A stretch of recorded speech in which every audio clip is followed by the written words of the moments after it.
6. Man Toga, SRS runway, auto thrust is blue. 80 knots, thrust set. 5500. 31. Rotate.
Testing, 1, 2, 3.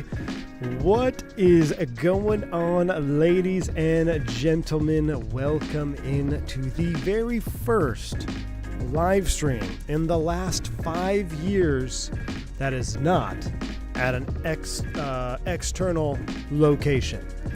The channel, I started the channel when I had internet many moons ago. That went away.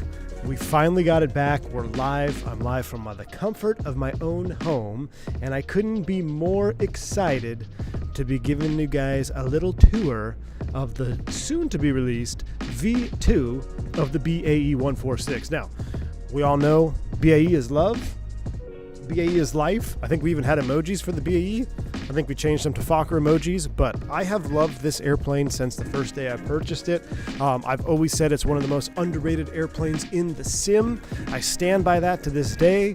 And if you've been waiting, maybe you don't want to fly the 146 or you didn't want to pick it up because you're like, well, I don't want to do retro nav and I don't want to use the default FMS. Well, wait no longer, because it has a fully supported native UNS-1 navigation system.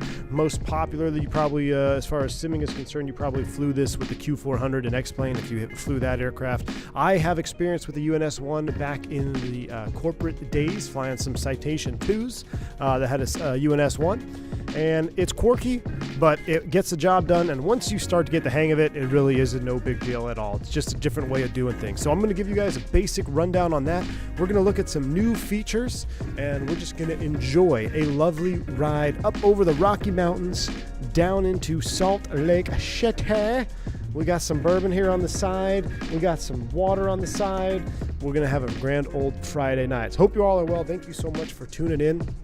It should be fun. Who do we got here? Digital Mercs in the house. Stephen Hayner.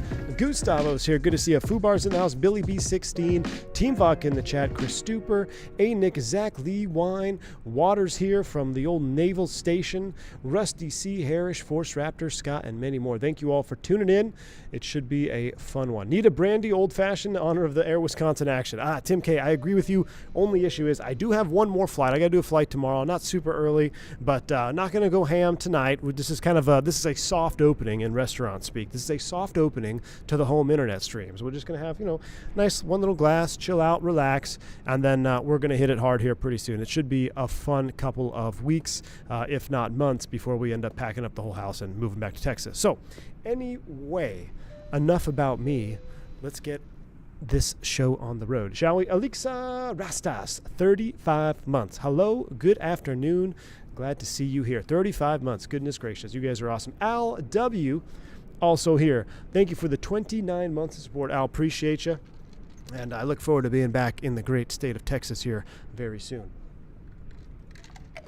Saw the Just Flight vid yesterday. I knew it was a matter of time before we see V1 BAE stream. Oh yeah, Dale. I did a little test stream last night, a little secret stream in the members-only Discord there. You saw me flying it last night. I think we did a Dallas-Houston flight, and I was messing with it yesterday before the Airbus stream. Oh my goodness! Look what we have next to us right there. We got 2 bays on the ramp. Georgia gonna miss you. Hey, Ionis, I know, man.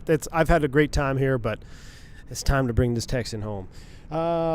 Gustavo, 19 months of support. Appreciate you, man. Podcast returning. You heard it here first. Yes, you did. It will return, guys. Maybe even tonight. Who knows? We'll see. I might, well, I feel like we got to have, I don't know. We'll see. No promises. Hello from Salt Lake. Hope you enjoy flying in. Wow, this is like a whole welcome party here before we even get started.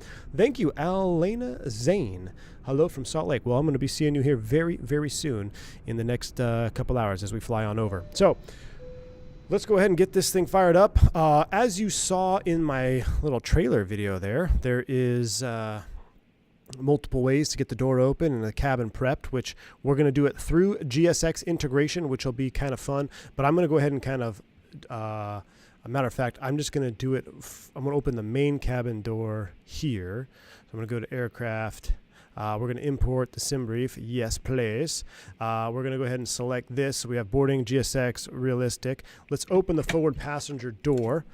And then we're going to power up and get the stairs down, and then we'll be good to go. So I will show you guys all of the new features right out of the gate here. Let's just get the airplane up on, I'll tell you what, let's go straight to ground power. So we'll get the batteries online. Let's go ahead and fire up the ground power tug outside. We got to, in order to get those stairs out, it is not a bug. You got to pressurize some hydraulics to get those stairs running. So we got the ground power available, light just came on. So I'm going to go ahead and cycle this puppy on. Boom. While I'm here, I'm going to get the bus ties, standby, and inverter and generators armed as well. So our electricals are pretty much set up now for ground power. And real quick, what we're going to do, we're going to go DC pump. I can't remember which one I need for the stairs. We're going to do both of them because I forget. There is a checklist available, and I'm going to show you that here in a minute. There we go. We'll pressurize the stairs, and the stairs will come out, and then we'll do GSX boarding from there. It does have full GSX integration with real-time boarding.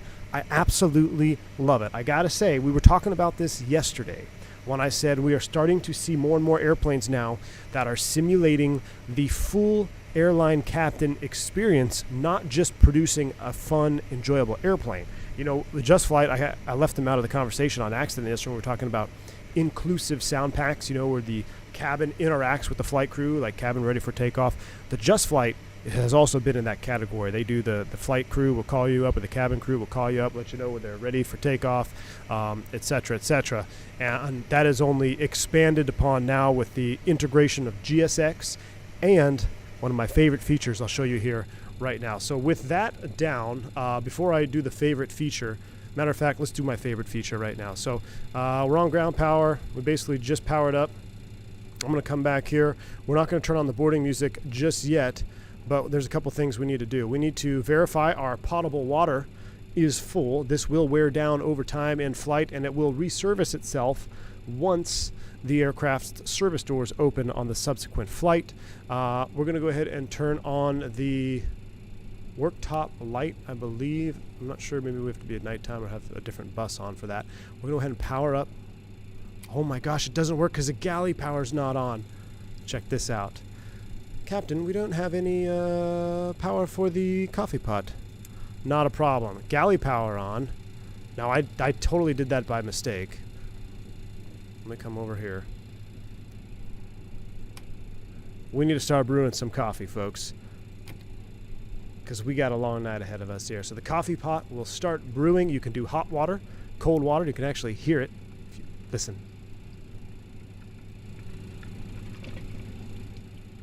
We are brewing a fresh pot of coffee.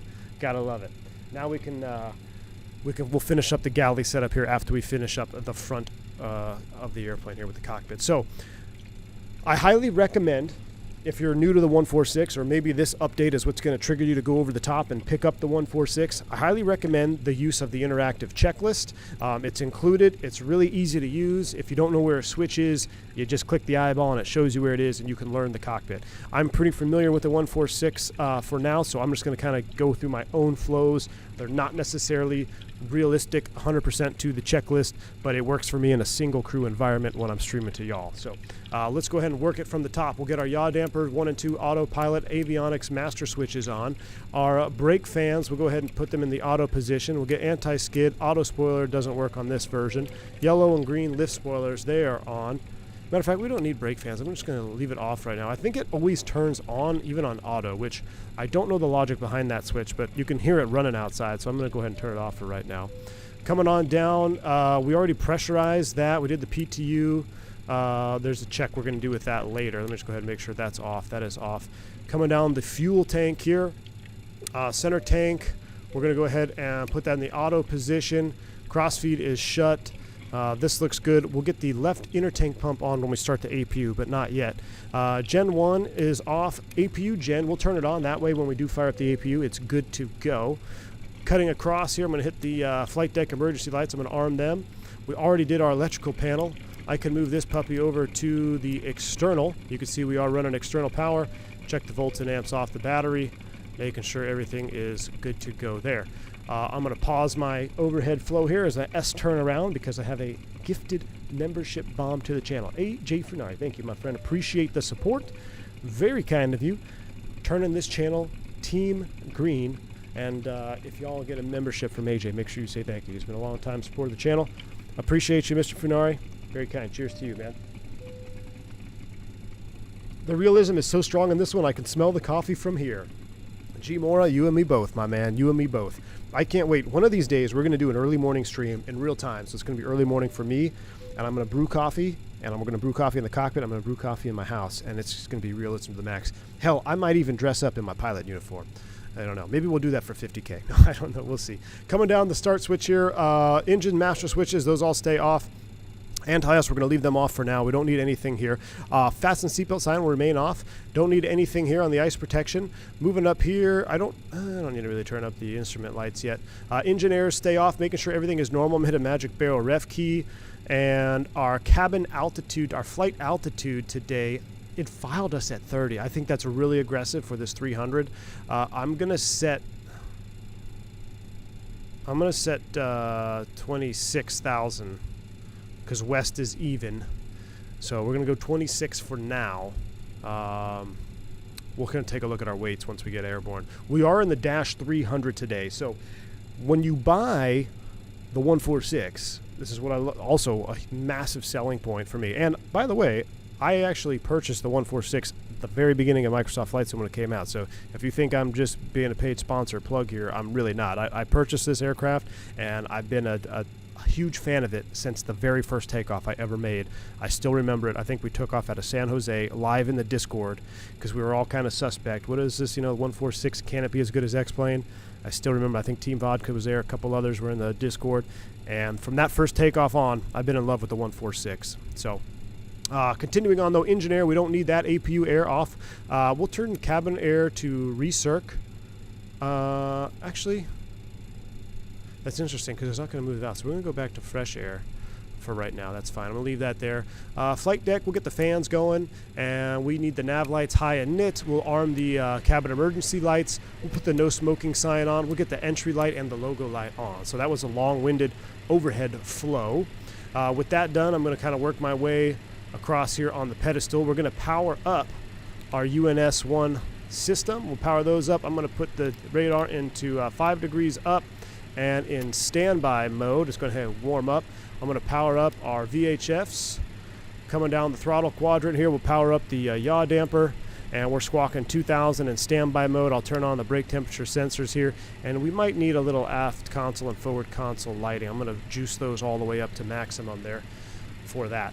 Now that we went this way, we're going to go across the cockpit. I'm going to go ahead and turn on my DMEs. I'm going to turn on the VHF. I'm going to work my way all the way across this top panel. I'm going to go ahead and turn a U on. No ATC on right now, so I'm going to click and hold. We're going to set 260.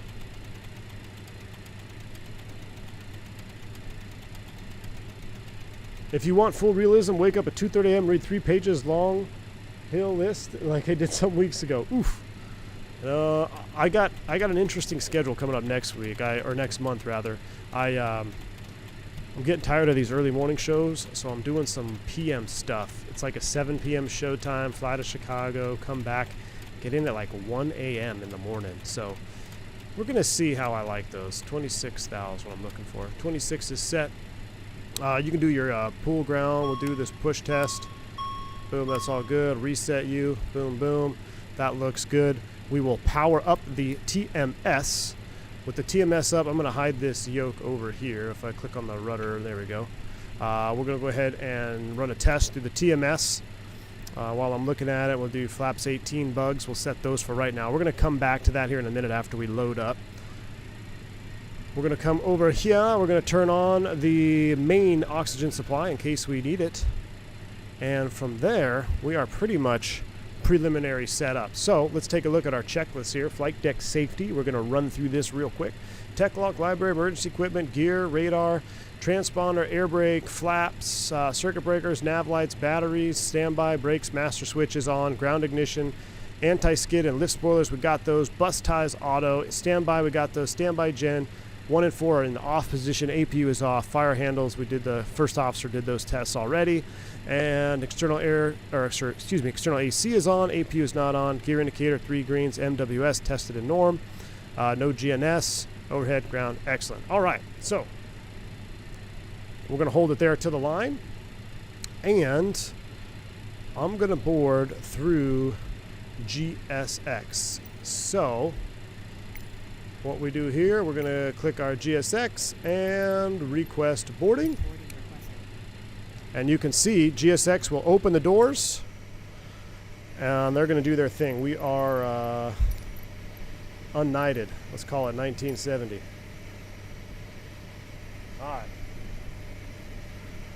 Oh, it looks like they're going to bring the jet bridge over. That's cool. All right, well, I just went in their full hardcore mode. Didn't even see the chat. I apologize. We'll go ahead and let it pull up here to the airplane, get everything going. You can get rid of the catatonic FO. Oh, yeah, see on the settings, I'm going to have to go ahead and get rid of him. All right, looks like we are all connected. They're going to get ready to do their thing. While they're working outside, let's go through our very basic UNS-1 tutorial here. So I'm going to go ahead and hit the accept button. You can see our GPS is aligned. Nope, crew is already on board. And we've got a very simple flight plan. Oh, how could I forget, chat? We started boarding, but we forgot a very important feature here. We're going to go ahead and turn on our boarding music. So let's go ahead and hit play. We're going to skip Eternity. I like that. We'll turn it down a little bit. We'll do about volume 30. All right. We're all set to go there. All right. Coming on back in here. All right. To the flight plan we shall go. All right. Started out. We're going to hit the flight plan key. Number 1. Where are we at? Denver. So out of the gate seems pretty normal, straightforward, except Oh, we need to do a departure. How do we do that? We don't have any departure situations here. I'm going to highlight Denver. I don't even think I need to do that. I just come over here to menu. We're going to select depart. So what's happening with the UNS-1, basically, if you think it's streamlined, it's not. So if you're like, where do I find that? Menu key is going to be your best friend. Always start with the menu key when you're lost. And then what you do is you have to look where the white box is. The white box is going to tell you the active scratch pad zone. So right here, we need to select which runway, which is out of this list. Scott, appreciate you, man. A massive $50 bank angle check. Scott, very, very kind of you, man. Appreciate that. I'm glad you're enjoying the content, and there's going to be much more of it coming at you in the coming weeks, my man. Appreciate the support. The Bourbon Fund has been filled courtesy of Scott. Very, very kind of you. Get some positive rates in chat for Scott dropping a $50 bank angle check. Awesome stuff. All right. Flight plan today. We're going off of runway 8 is the plan. So runway 8, you would think, straightforward thinking would say, oh, I'm going to select a 08. No, you got to select the number next to the runway. So 08, we're going to select number 2, enter that sucker. As far as the departure that we have filed, we are on the Zimmer 3 to Chingy. So we're going to go, we have 3 pages here. We're going to go ahead and select next page.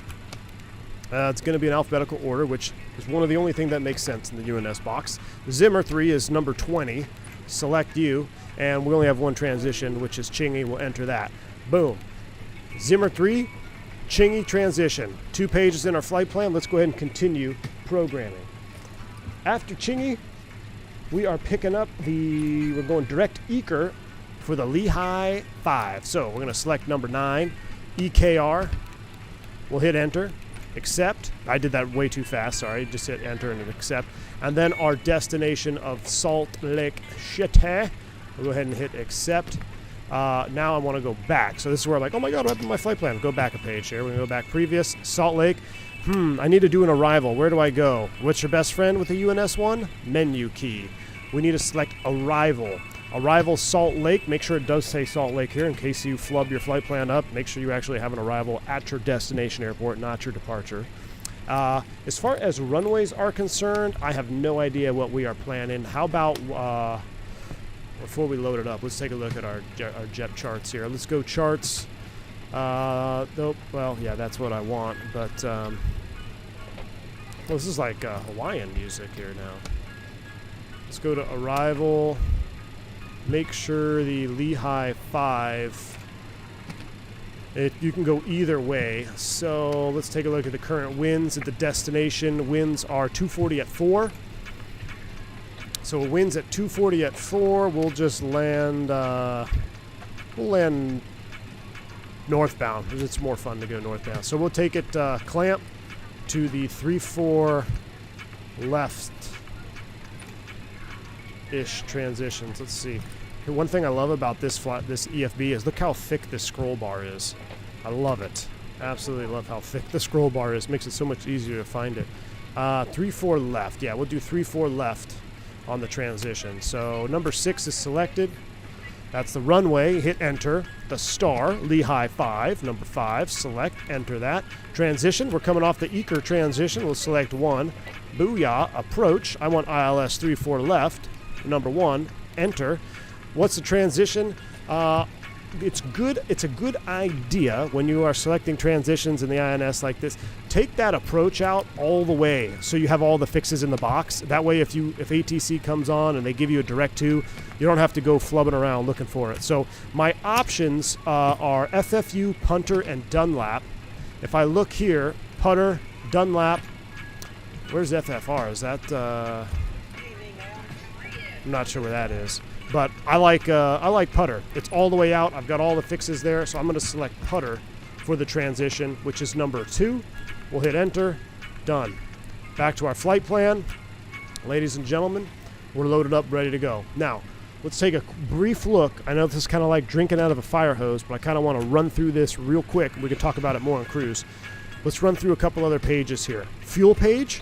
This will be very important. It's a live time situation of what's happening on your airplane, but remember, it's only as good as the information that it has. So if you get messed up information out of the get-go, it's going to read out messed out information. But if you sync it to GSX, fingers crossed, everything should be legit. All right, we got 69 passengers, 170 pounds, cargo, etc. That looks good. The tune page is in op for right now. That's fine. The nav page, I like to keep this page up on one of the FMSs. So typically how I'd run it, I'm going to run the, we'll go back to flight plan here. I'm going to go nav over here. I'm going to run this page on the flight plan page. So you're going to get your from to fixed, and the next situation to give you some more information like cross track, headwind, all that good stuff. Ground speed, you know, this ground speed is going to help you out when we get to VNAV, which is what we're going to touch on right now. So we have the nav, the DTO, that's your direct to. We'll mess with that. VNAV. Now let's hit on VNAV real quick, and then we'll talk about it on our descent.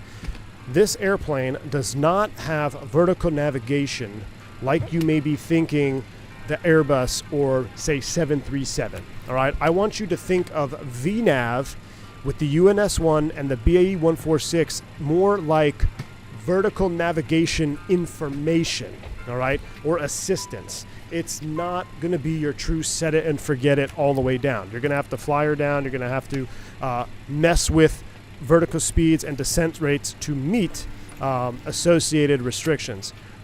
I'll probably save this whole situation for a later stream. We'll kind of play with the gist of it here, like how to cross a fix at a certain altitude on our descent into Salt Lake. But out of the gate, don't just think because you see the fancy VNAV button here that it's a set and forget it VNAV and you're going all the way down. It's not quite that simple. There's more that you need to do from the pilot standpoint. So think of it as a vertical navigation information page. All right, list key not functional. We know that's working. Perf page here. This will get updated in flight. So we're going to go ahead and leave our flight plan on FPL. I'm going to leave UNS-2 over on nav page, and we are pretty much ready to go. They're finishing the boarding situation. We're 97 of 97. Let's go ahead and kill the music. And they're going to start closing up doors. I'll go ahead and stop that. Thank you. Looks like we got that stored up. They're going to go ahead and close up here. Spurious Podge. Cabin crew, arm doors, and I was heavy in the overview of the UNS-1 there, fire hose, and appreciate you, Spurious. Thank you for the £5 donation, my friend. Team BAE, good luck with the move. Can you show us how to set up a hold in the box? Yes, Spurious Podge. If I forget, remind me when we get up in cruise. Just kind of fire hosing right now, getting the airplane set up. I shouldn't have started the GSX boarding when I did, because I'm not proficient enough to have everything set up and then start the GSX at the same time. Normally I like to go a little bit slower with the pre-flight, but remind me again in cruise, Spurious. I appreciate the support, man. Okay, so we're loaded up. We'll pretend that we're waiting for an edict time. How's that? Let's go ahead and make a PA then. Ladies and gentlemen from the flight deck, welcome aboard Wisconsin Flight 357 over to Salt Lake City. Just got word from air traffic control due to flow restrictions in Salt Lake this afternoon. Looks like we've got an estimated departure time of about 21:50. I don't know, about 20 minutes from now. We're going to push off the gate here momentarily, but we'll just be a little delayed getting out to the runway. Appreciate your patience. Welcome aboard. All right, so everyone's calm. Let's go ahead and get everything else set up. We're on ground power. We need to fire up the APU. Let's go left inner tank pump for the APU. We'll go ahead and select start, and she's going to go ahead and fire up. Now you'll notice that our barn doors open because our hydraulics have bled out. I could close those by activating the hydraulics, and then with the speed brake lever in the closed position, it will go ahead and close them up.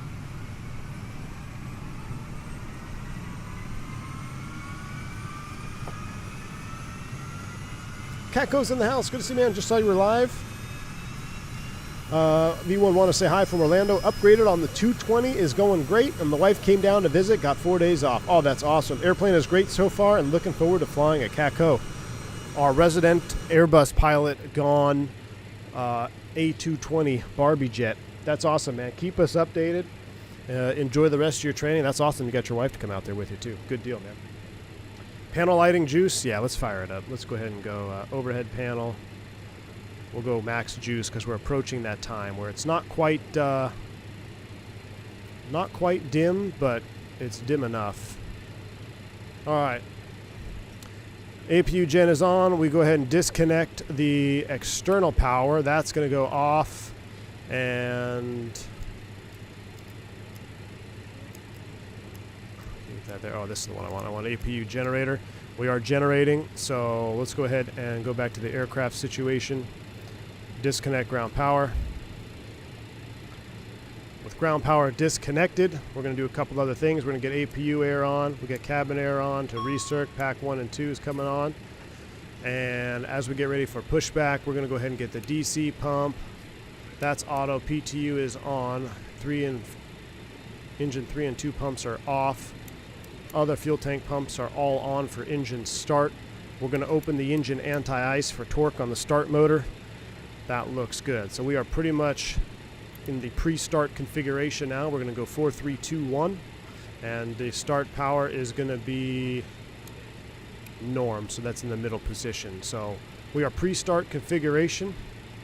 We'll go ahead and power down the TMS after I reset my speeds and weights here. Flaps 18, TO1 92. There we go. So you hit TO1, 92.1 is what we're looking for. If you click on it, you're going to go ahead and get our N1 bugs set. So that's good. We'll go ahead and depower the TMS for engine start. And let's work through the rest of our checklist here. Cacao, take it easy, man. See ya. All right, ground presence, lights out, air conditioning as required, hydraulics, DC pump tested, AC pump and PTU is on. Thrust levers config, they're cut off.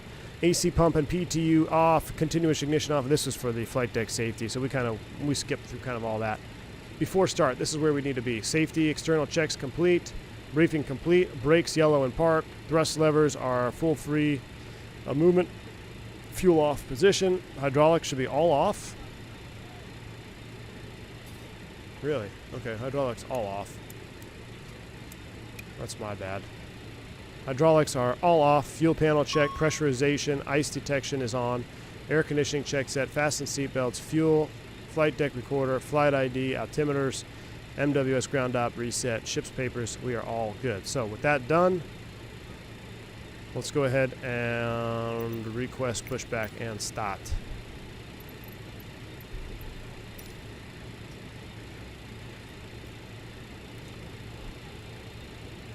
We're going to be going off of runway 8 today. Denver, compatible établi, Skyler, FSprojects.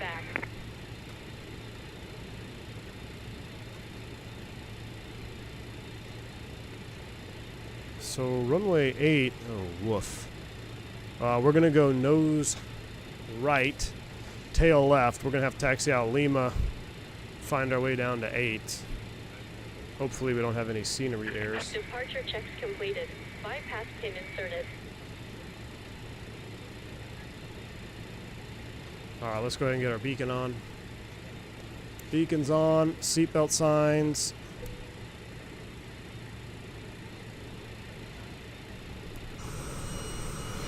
Denver traffic, Wisconsin 357 pushing back off Bravo 10, going to taxi runway 08, Denver traffic. Looks like we got some rain and some thunderstorms headed our way. Gonna be a spicy meatball. It's flight beam, I'm good. Alright, good deal, AJ. Alright. Now I can take a breath. That was a very fast setup. Sit back, relax, enjoy the flight. No cameras today, unfortunately. What I say, nose right, tail left. Release parking brakes. I need to get a couple more things from the office to get the cameras fully functional. Commencing push. All engines clear. Start at will. Alright, we'll start them up after pushback. The rain's been on and off all day, Tyson. Oh boy. Let me take a look at the radar here. I know we have some like the NexRad style radar on the 146, and we're going to be going right through the middle of it, so we'll have to keep an eye on that. Yeah, there's definitely some rain. It almost looks like there's some snow up there in the Rockies. Might get a little bumpy going over the Rockies tonight. Look at that Merc and Airbus over there, looking good.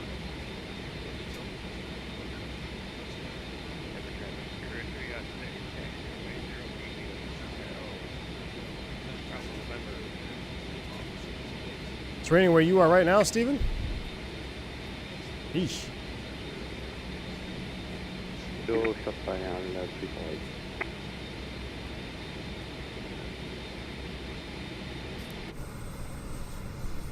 Oh, look, someone's landing on one of the northbound runways.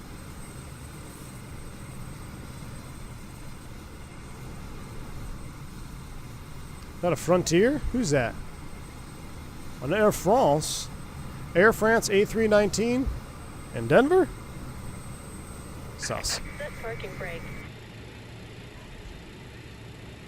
Alright, brakes are set. Clear to disconnect. Unlocking gear. V1, do you reckon you'd fly to Mackay in Queensland? I don't see why not. IXS orbit? I'm not sure. I don't see why not. I almost did a New Zealand flight tonight, but because we're going to be looking at some of the features of this, I wanted to stick with stuff that I was familiar with route-wise.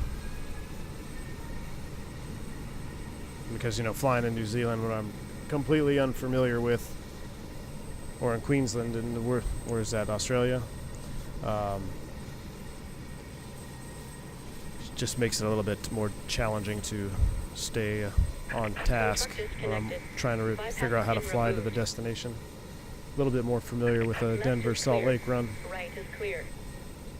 All right, we're clear to start. Gosh, look at that model. I mean, the model and the texturing on the 1.4. I mean, it's never been in question. It's right up there with the best of them. All right, all engines start. 4, 3, 2, 1. Startmaster is on. Start power on. Here we go. Starting engine 4.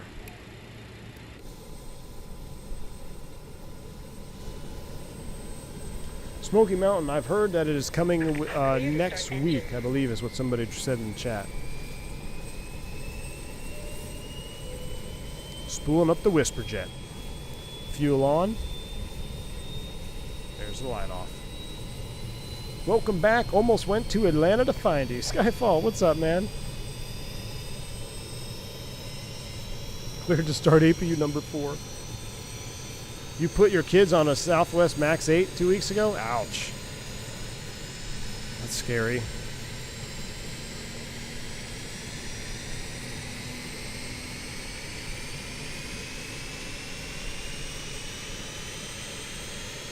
I love the color of this livery. It's like, it is pretty spot on.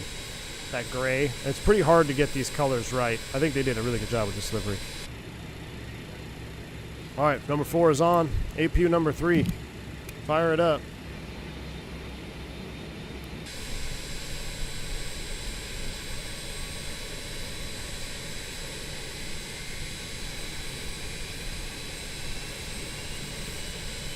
Big Earn seems to love the Max. Yeah, I'm sure. Taking off it's actually this morning taking off out of Atlanta. We're behind the Max. And FO was like, oh great, we're behind the Max. Hopefully they don't drop a tire on us. It's like, dude, glass house. You don't throw stones from a glass house. As much as I want to make jokes and laugh at memes, especially when it comes to Max issues and the current slew of the scrutiny United's under, gotta remember, glass house and karma is a bitch. All right, we got 2 APUs up and running. Start lights out. Started out of open. Number 2, here we go. We'll do this one from window view, maybe.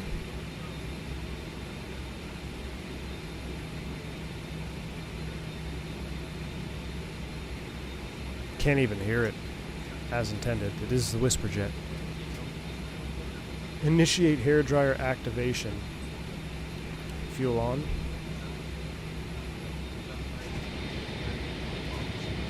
Can't even hear it over the bleeds.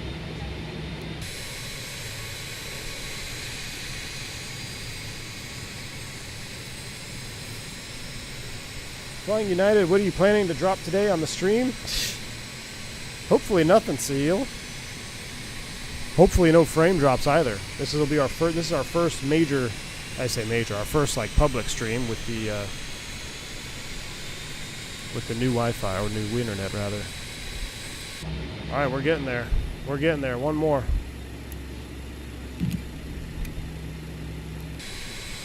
Number 1. Captain McGee, oh yeah, you're going to be seeing a lot of content lately. My dad ferried the Air Whiskey 146s from the UK to ATW back in the day. Jonathan, that is awesome, man. Crazy. I bet he has some fun stories. Gurma, I do have frame gen on. Frame gen is on right now. That's why if I go here, you see a little bit of artifacting. That's from frame gen. So I strategically place the camera to the side.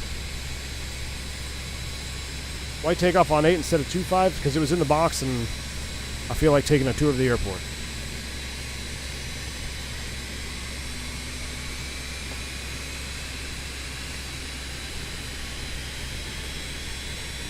Had I would have known, I would have just done 7. What's the temp in the home cockpit? Scott, right now it's, I actually don't know. It's in an unfinished basement, so whatever the outside air temp is, minus a few. Alright, we got 4 good engine starts. That's going to go off. Thrustmaster off. Engine anti-ice is coming off. Generator 1, generator 4 is on. And working my way through here, we've got on, screen heaters on, ice detect switch is on and covered. Engine air is going to remain off. We're going to use the APU air for the takeoff because we're going to need the performance from the engine. So think of it as an Airbus speak. It's kind of like doing a PAX off, but we're still running air through the APU. So if you ran the APU bleed in the Airbus, it's like doing a PAX off takeoff. Kind of the same situation here, but we got to set it up manually. So engine air will remain off for this departure. Everything else looks good up there. We're going to leave the APU air on. We're going to leave the APU running. Let's get our engine pumps on. That's going to auto.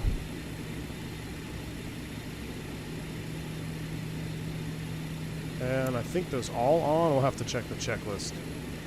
Alright, everything else looks good. We'll set flaps to position 18. I did. Gigabit internet. Hasobaso, I'm going to download those Korean jazz songs, and I'm going to load them into the boarding music for the Just Flight aircraft.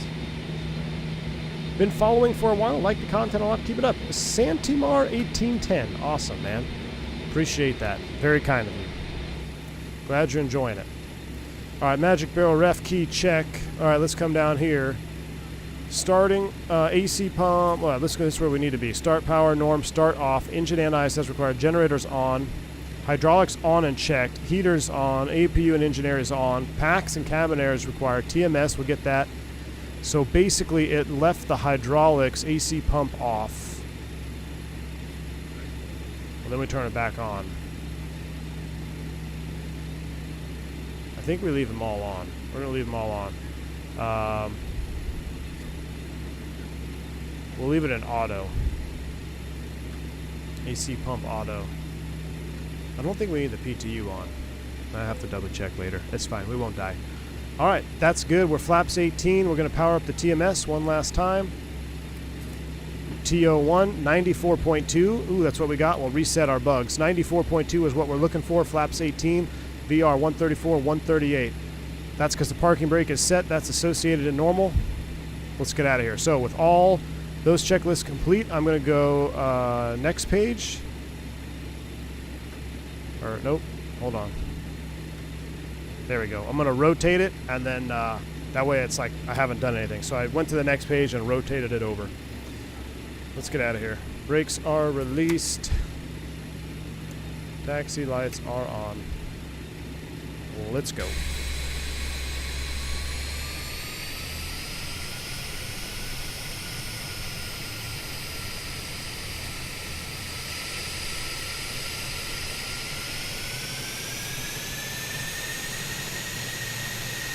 Love it. The new ground handling is awesome. It feels much more realistic. Oh my goodness, look at this. Just Flight, please. I will do anything. I will do anything if Just Flight can produce a 727. They had a 727 professional in FSX, I believe it was called. Look at that meatball 727. We got to stop here and appreciate this. Whoever this is, I hope you're on stream because you just made my week. Look at that. a meatball 727.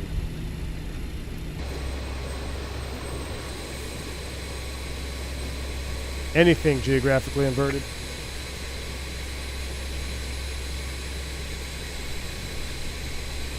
Please, just flight.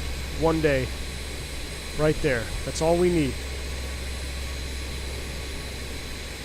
That is so cool. Alright, that was worth it. That was worth making this long taxi out. Alright, brakes checked. Pressure 0. That's not a call for this. Let's go ahead and set up the rest of our NDI. 727's a chat. Alright, so I'm going to get the flight director bar on. I'm going to select altitude arm, or pitch and roll. Altitude is armed. You can take off. I was reading the manual. You can take off with it neutral, but if you press the button here, now we go around. Now I can arm you. So now altitude is armed. I guess it shouldn't be in go around, so maybe that's wrong. Okay, so we'll leave it in pitch roll. I think it's, I don't know, I think you can do that. I think you can take off and go around though. I'll have to double check the manual. But the most important thing, we want to make sure altitude is armed and white and pitch and roll is active. We're going to use the sync button to manage our pitch for takeoff. 250 knots below 10, then we'll accelerate to about 270 in the climb out. After the A300B4, I know. Pro bono, they gave me a license 18 years old. I did have a correct team vodka with the go around. I thought I did. Let's do it again. We'll set it up. GA is on and altitude armed. And then we'll sync our heading bug. Oh, this is a really cool little feature that you'll probably appreciate if you don't have any type of hardware for your heading bug. You can auto sync your heading bug if you click this hidden click spot right here. Little screw, boom, it syncs your heading bug. Now I don't want to sync it on 09. I'll sync it on the runway heading here in a minute. But we're going to cut across the pad here. But yeah, that's little features like that. Gotta love them. Creature comforts is what I like to call them. Creature comforts. Andrew's in the chat. Man, Andrew, look at those wings on you, man. Appreciate you. Great to catch a live stream. Hope you're well, Captain. Andrew, glad to have you on board, my man. Appreciate you. Very kind for joining us tonight. Dreamfleet 727. FS9 FSX, I helped the engineers on the engine flight dynamics. Really, Gustavo? That's pretty sweet. I didn't even realize that Just Flight had the 7.2 until I saw a video. It was the 727 Professional. I had the Captain Sim 727. All right, we got to see which taxiway we're taking here. We need to go on, I guess it doesn't matter. We can take Mike all the way down. Yeah, let's take, we'll take the next one.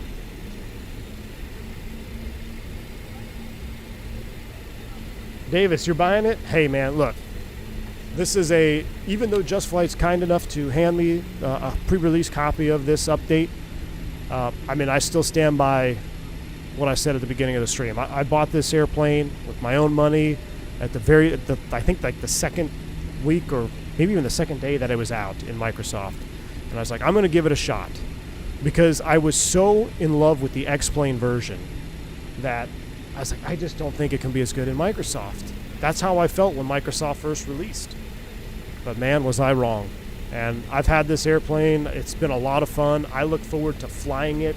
Now that I have my sim at my house, I'll be able to kind of fly it for fun for myself. It's a great mix of automation and extreme workload. So you can LNAV this puppy up, fly it with the UNS-1, use a speed hold, and really all you got to do is manage the power and vertical speeds, and you'll be fine. Or you can hand fly this puppy, be jockeying around the barn door speed brake in the back, and it can be a really heavy workload, which makes it really enjoying to mix it up, you know?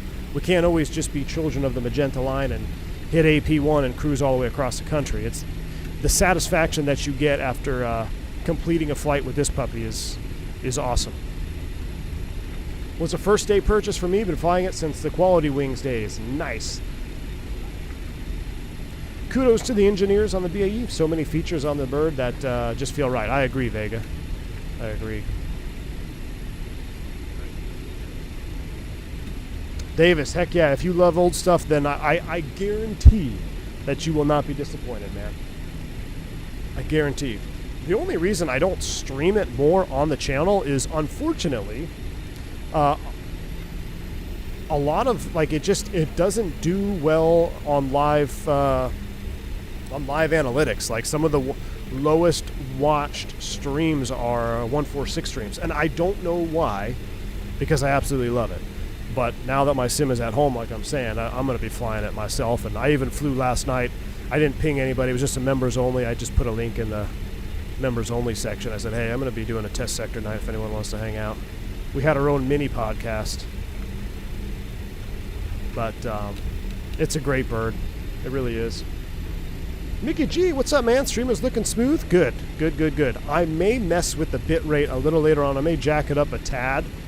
But I don't want to mess with too many settings on the first stream, because I want to see how everything operates out of the get-go, and then I might try to improve quality a tad. But there's really not much more I can do short of going to 4K streaming, which I don't have the capacity to do full 4K streaming right now.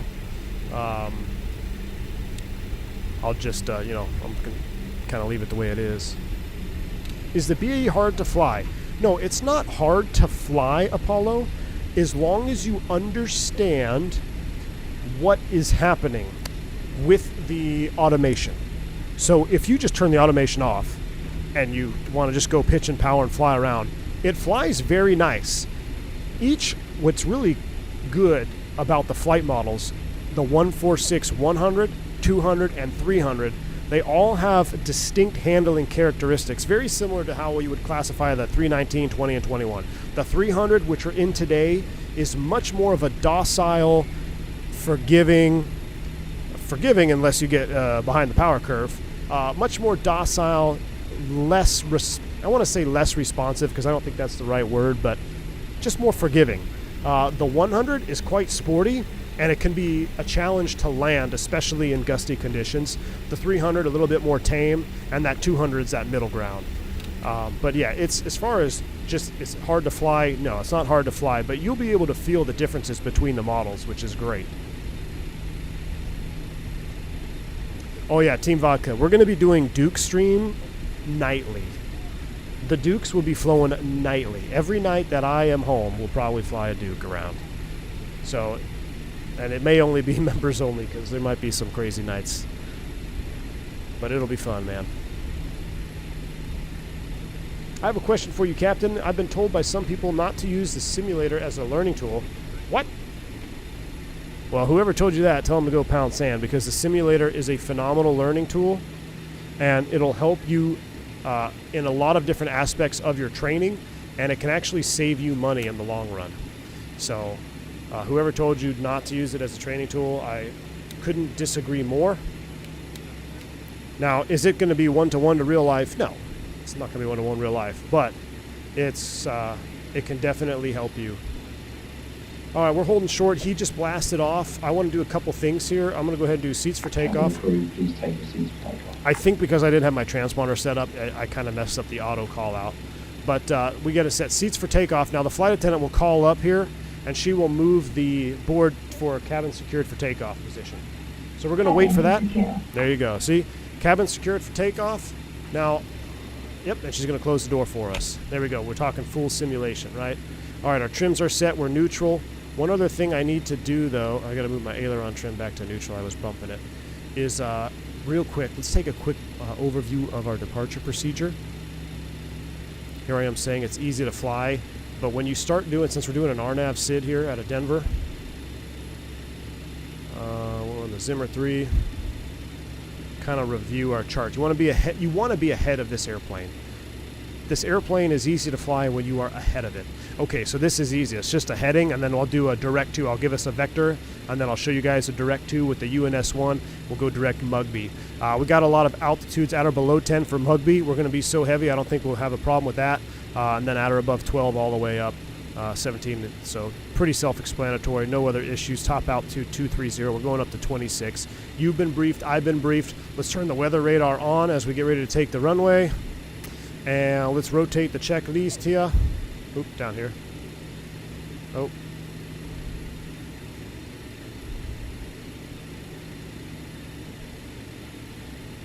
How can I rotate you back?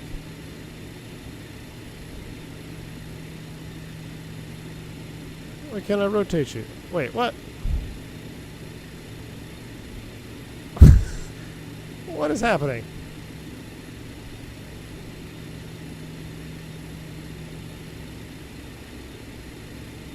Counterclockwise. Oh, there we go. I had to go counterclockwise. Okay. Oh, my word. There we go. I wish the rotate clockwise wasn't there. It should be over here or something.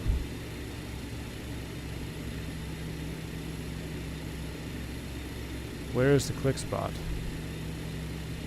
There we go. Okay. Before takeoff, brakes, yellow and green, check. Flaps, check. Flight instruments, flight director, trims are set and check. Config, seats and harnesses, nav aids. We're going UNS-1 navigation, which reminds me. RNAV, that'll help us out. Make sure you have that switch on. And you'd be like, oh, my UNS-1's not working.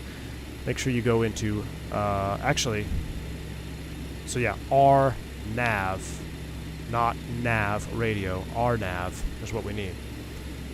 All right, radar, AC pump on, lights and strobes, TMS, MWS. All right, we'll rotate it. We're done. Let's get out of here. Denver traffic, Wisconsin 357, departing runway 08. Going to be a left turn, left downwind departure on the Zimmer. Denver traffic. Let's light them all up. Wing lights, strobes. We're all juiced up. Cabin is ready. I hope you're ready. Let's go. Can't figure out the click spot, unspot. I don't understand it at all. Like when you, it's moving. It should just be left, right. I don't know. Maybe I'm overthinking it.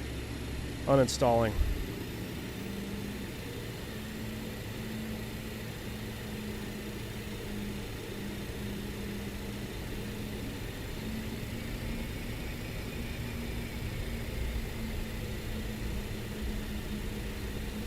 Just starting my training. Any recommendations that experience have proven useful? Jeppesen, yeah, Jet books are good. Everything Explained for the Private Pilot. I would pick up that book. The Everything Explained for the Private Pilot. It kind of it'll be a best friend of yours. I missed the membership chat as well. Hi V1, that was me on the 7-2. Victor Silva, awesome man. I definitely enjoyed it, dude.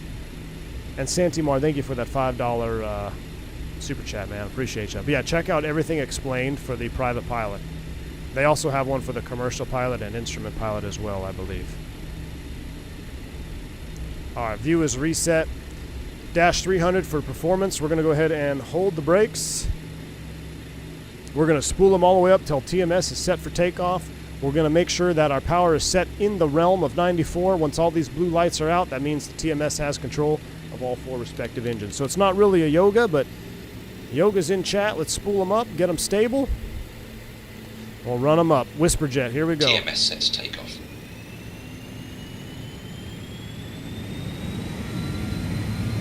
All right, blue lights are out.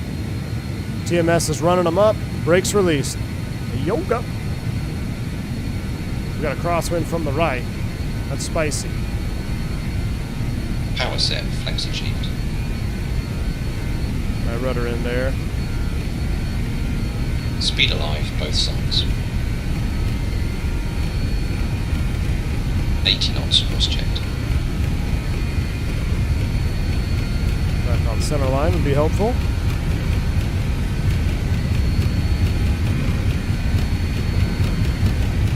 Oh, my rudder pedals are sliding. My rudder pedals are sliding. V1. Rotate. All right, V2. Don't hit the tail. Don't stall it. Positive rate. I hope we didn't hit the tail there. Gear up. Ooh, yeah. It's a windy departure. Let me turn it down a little bit. It's a windy one.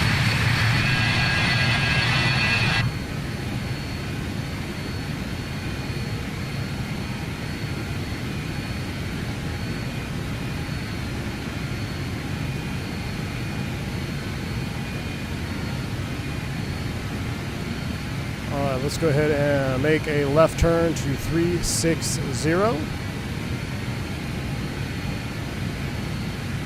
going to go ahead and select the heading. And the sink, pitch sink, we're going to come left to heading. We're going to hand fly it here for a little bit.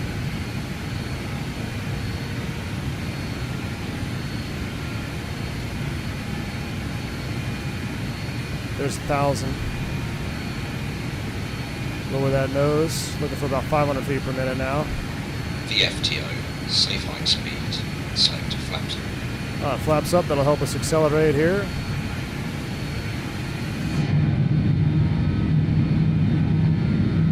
Love the sound. Absolutely love it. Kind of shot through our heading there. Let's get back on it. Lower that nose, go sync mode a little bit more.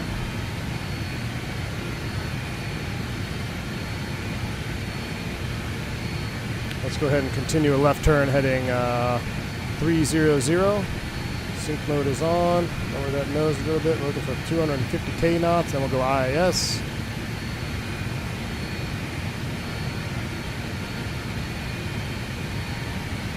And right now we'll just go ahead and select N1 sync. And I'm going to go ahead and bring the power back to about 89 to 90%. There's 250 knots. We'll roll around on heading 300, and then we'll get ready to set up for a direct 2 in the UNS-1. Get the autopilot on here in just a second. Let me go lower that nose. Right about yonder, a little more trim.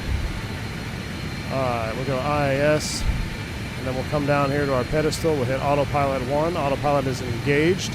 We are heading IIS right about 250 knots. We are in RNAV. I need to turn down the sim.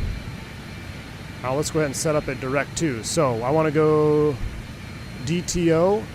Let's go to, which fix do we want to go to? Let's go direct to Ralphie. Ralphie's number 4. We'll go ahead and hit enter. And make sure you hit LNAV. LNAV's engaged. We're in the turn. The cabin's been released at 10,000 feet.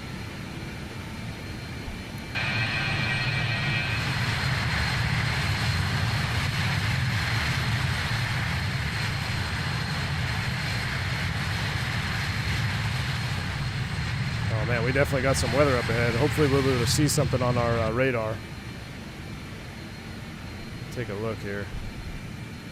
Let's zoom that range out. Ooh, that might be a little spicy. Do about a 50-mile range on it. All right, we're syncing up here. We're at 10,000 feet. Let's get our landing lights off. External lights off. We'll turn this, not the strobe, sorry. The wing lights and logo lights and entry lights can all come off. We're still LNAVing. It's correcting. We're flying over your house right now. Hello down there.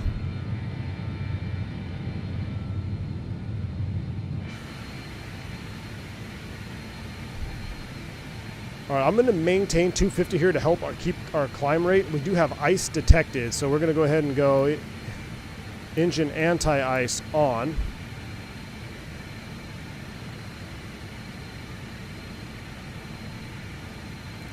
Now, do I need engine bleed air to run that? Let me see here.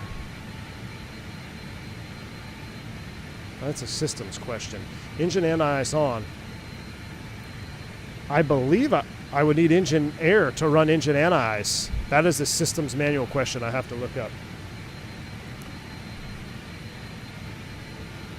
All right, we're at a 13.914. We're climbing. We're looking good. I'm going to maintain that 250. Let's rotate the card back here. See, I can't rotate it. Okay, what am I missing here? I want to rotate counterclockwise. There we go. I don't know. I feel like it could have been... I don't know. I feel like I need an explanation on click spots. Now I go next page. I don't get it. I thought I had it figured out. I want counterclockwise. What's happening? Why is it getting darker out here? Oh, wait, hold on. Forget the checklist. Let's look at the breakout here.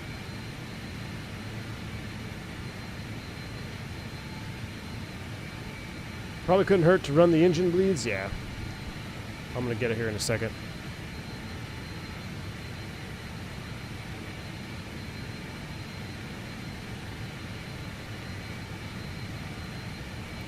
Nice little breakout simulation. All right, what's our power set? We're doing 87. I can run it up just a tad. Get right back up there, about 89%. All right. Let me get this daggone checklist figured out.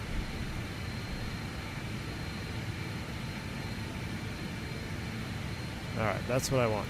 After takeoff, gear, flaps, TMS, engine air on, APU air off, and packs off. So APU air is coming off, packs are on, and to verify that we are pressurizing, we are not necessarily climbing yet, but we also took off at a 10,000 feet, so it would make sense.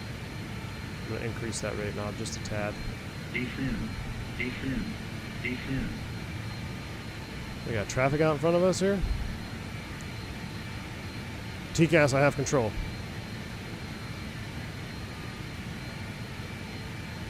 Should be somebody just off our left-hand side here.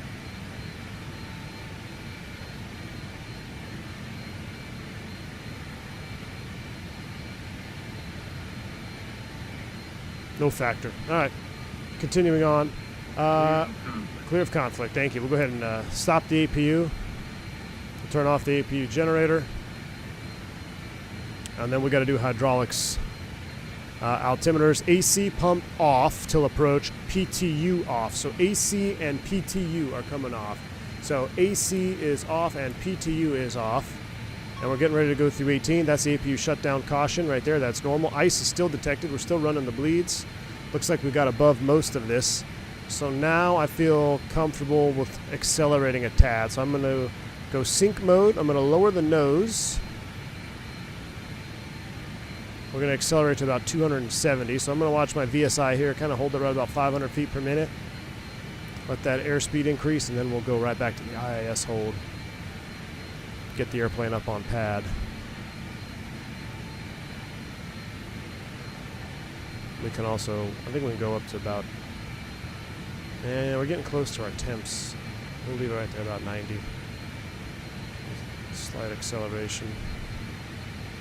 Oh, she's heavier. Like that, see though, 300. See how much of a dog it is? We're doing 200-300 feet per minute here, trying to accelerate. I'm going to juice it up about 90% N1.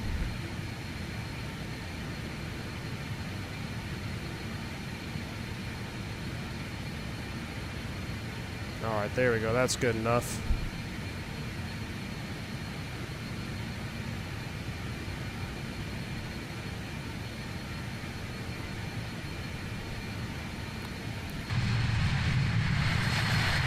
Looks like most of these clouds are low level, so that's good. Yeah, I'm going to set the target EGT. Well, the problem with target EGT is when you go to descent. I don't want to do that. Probably should just go MCT to get max juice. So yeah, the problem with EGT or TGT, target EGT, is if you try to do a descend, you're going to power up if you don't turn it off. It's a gotcha. So from the 146 pilot that I spoke to, it's kind of minimized.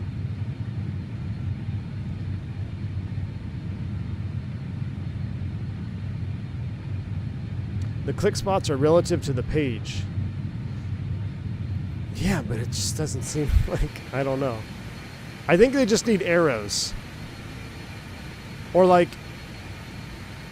yeah, I don't know, because if you rotate the page, what I do think is really cool, all right, everything is looking good, engine anti-ice is still on, but we're not picking anything up anymore. But I'm going to let it run here for a little bit longer. We're going to keep it running.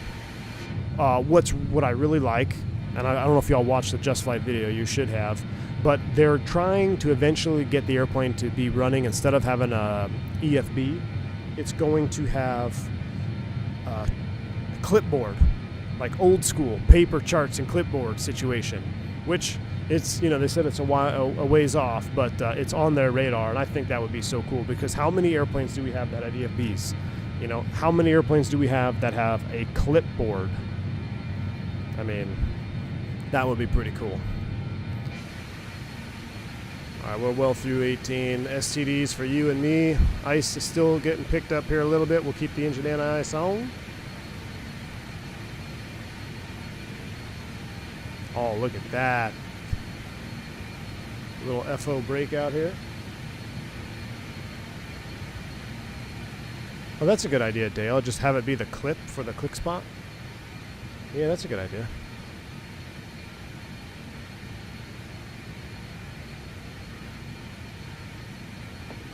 Team Vodka, what are you talking about? PMDG has the ultimate flight tablet.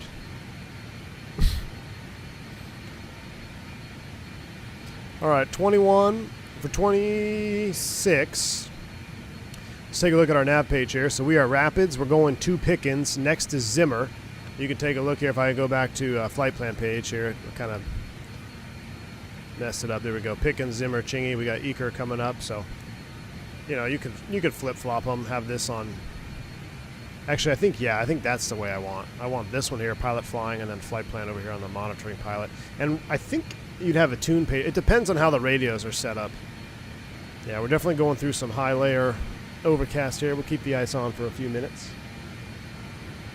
PMDG's tablets is the worst I've seen. Don't tell any members of the tech team that. The text at the bottom just indicates what click spot you're on.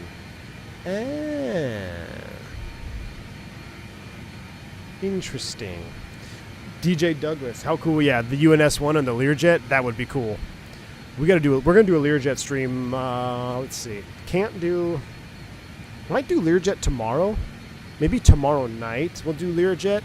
And then Easter Sunday, probably not streaming. Monday, Tuesday we'll hit it.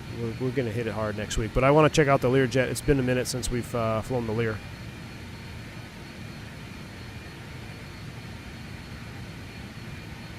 Do you use engine anti-ice the same as you use wing anti-ice? For the Airbus, no. The engine anti-ice is used anytime you're in visible moisture icing conditions and within the temperature window where ice accretion is possible.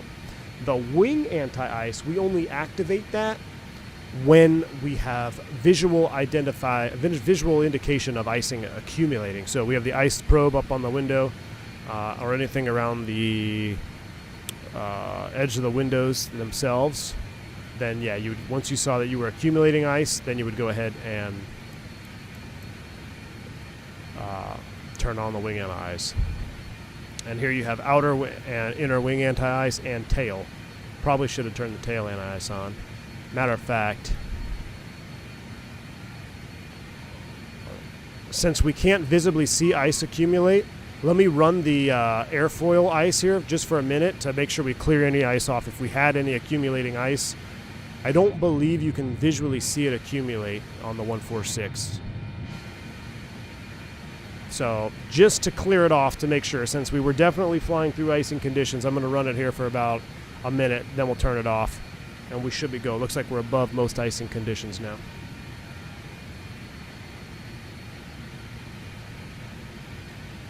Still waiting for the Fokker 100. Oh, next to you. It's coming. I can't wait for that airplane. I think the Fokker 100 might be one of Just Flight's best-selling airplanes, because I think it's really going to bridge the gap from simmers that are a little bit hesitant to do all-round gauge, such as this, but also still want something more than an Airbus magenta line, click AP1 and fly all the way there.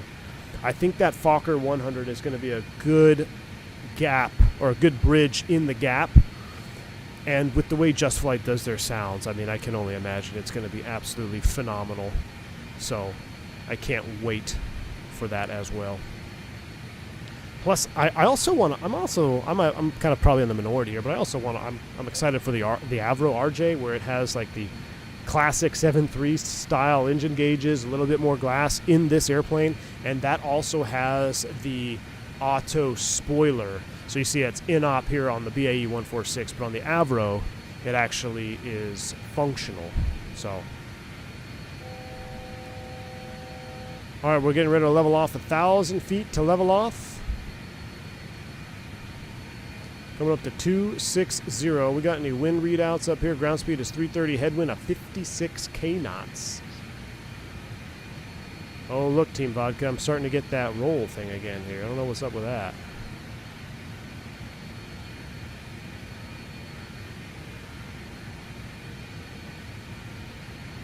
I have a theory that Airbus bought the BAE window design for the A320.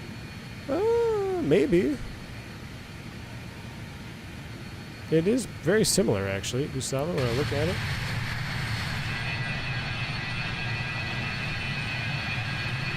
Look at that model, though. It just looks so good.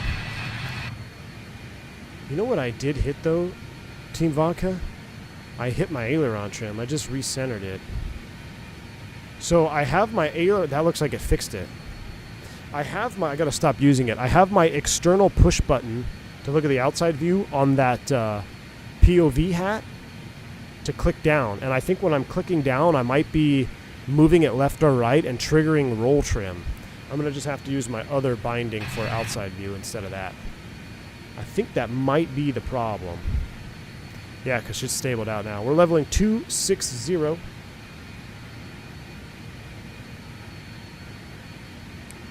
going to bring the power back now.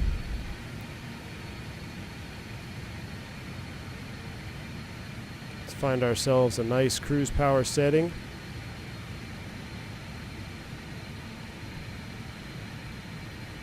We'll start with 88-ish%. See what that gets us. Let's go ahead and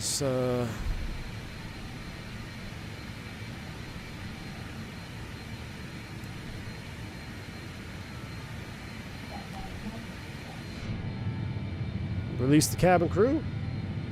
I don't have roll trim bound to the yoke. I'm just clicking it when needed, which isn't much. Yeah, you know, Team Vodka, I had it there for the turboprops. I might have to remove it.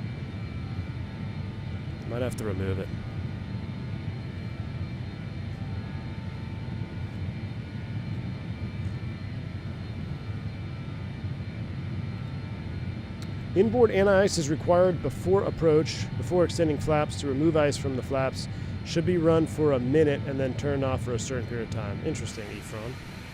Speaking of, let's go ahead and turn off our airframe ice.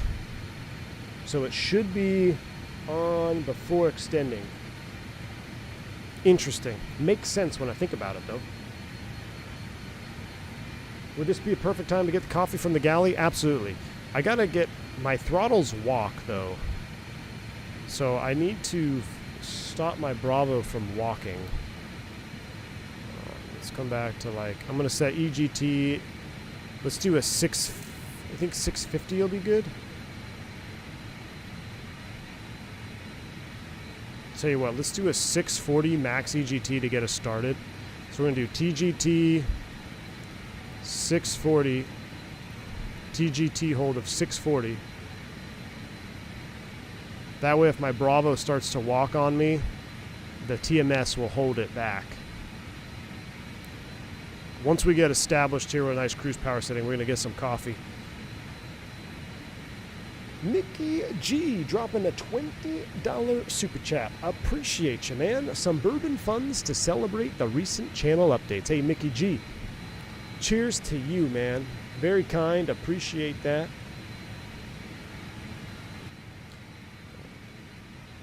Trying to figure out what I want to do here with my audio.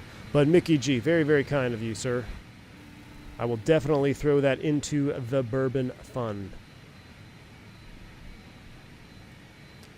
All right, I think we're semi-stable here at 640. Let's grab a coffee, shall we? All right, you have control. You have control. All right, let's go out here because this is 1970, so we don't need to. Hello, hello. Can I get a coffee, please? Yes, you can. Oh, they're brewing hot water now. Look at our potable waters going down. That's pretty cool. I wish you could grab it, grab the coffee pot, and have a cup of coffee. All right, I got my cup of coffee. Let's come back in here. I think we need to knock those TGTs down to about 630.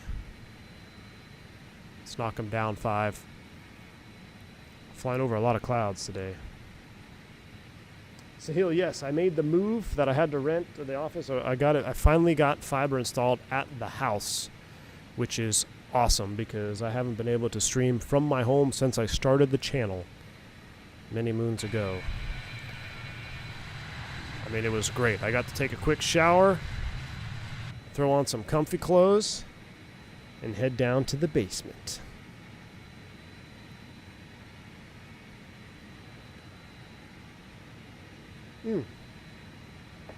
A hold on the UNS-1. Take a look at that. I believe,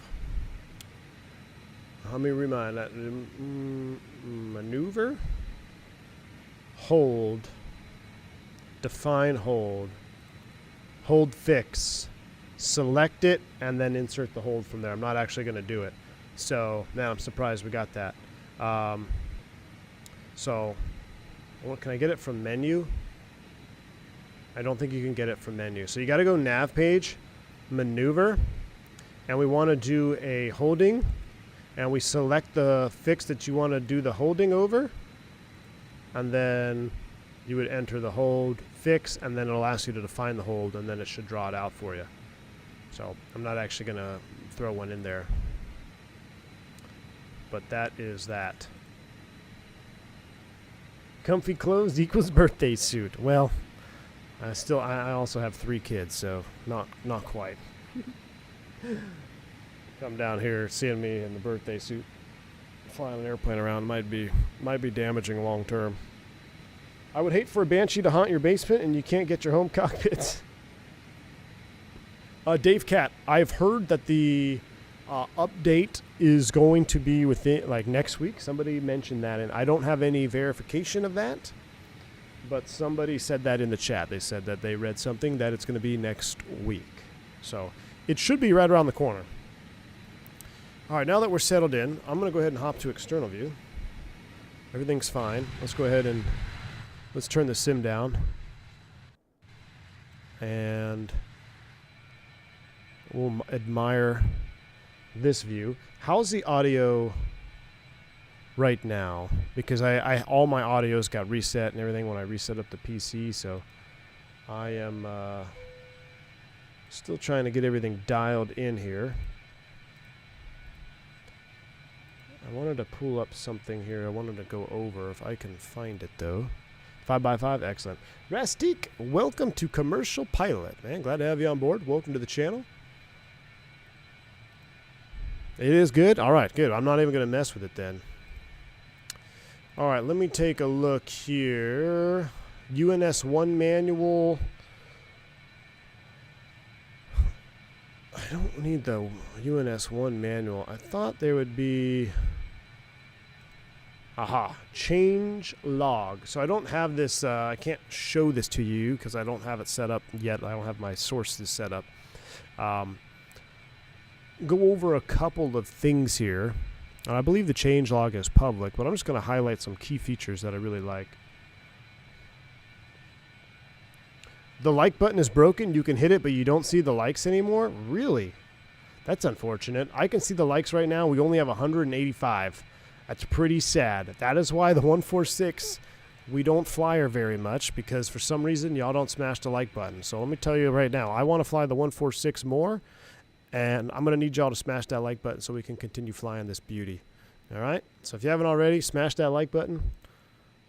Oh, man, look at that view. We'll do nose view here for a little bit. This is nice. You're just stuck on 20, Team Vodka? Okay, maybe it's just a you problem then. Why don't you hit refresh? All right, some change log juices here. Obviously, the new coded UNS FMS 1, we'll go over this a touch more here as we get closer to our TOD.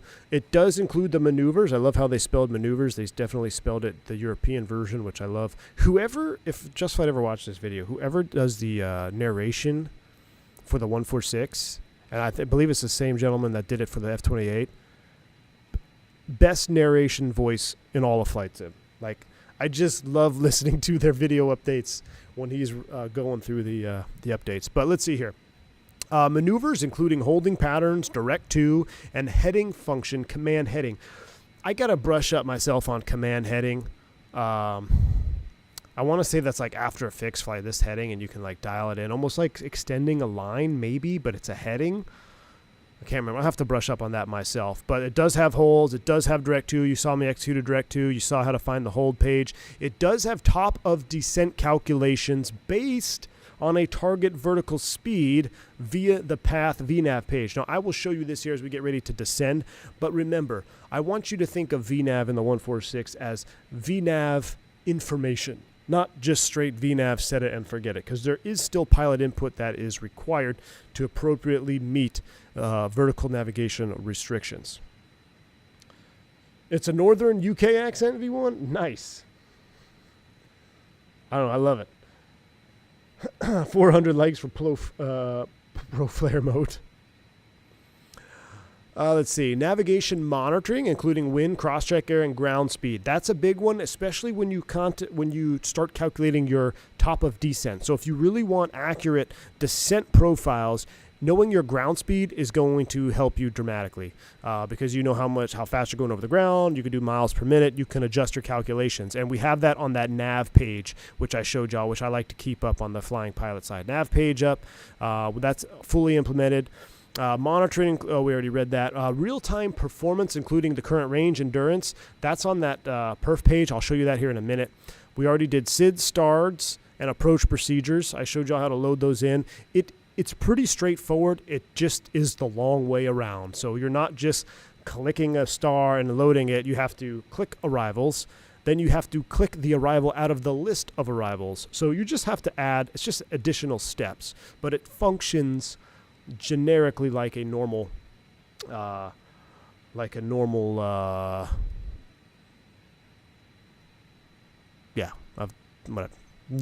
FMS, really, McDo rather.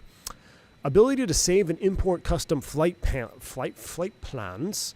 You can save the flight plan on the init page. I did that last night. Custom database, updatable via Navigraph, which we do have. Swappable units, kilograms and pounds. Thank you, Jesus. We do have kilograms and pounds. You see that on the EFB.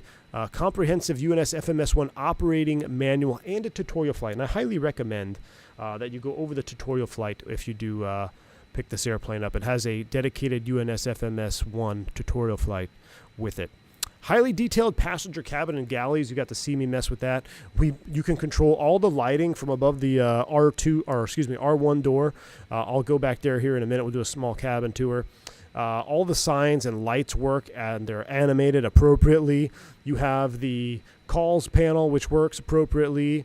You can do,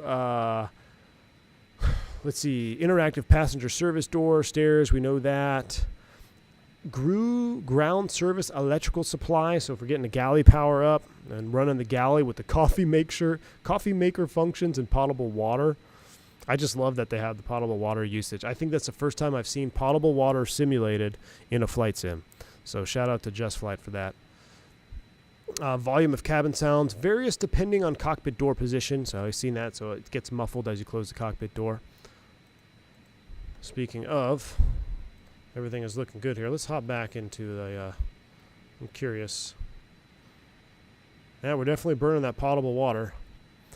Here's the not the calls panel, but you can see we can turn off all these. It's daytime. We don't need any lights on. We'll turn the front entry off. This is the power off and on a ground service, so we don't need that. But at night, it works associated with you can dim the cabin appropriately. So toilet water heaters.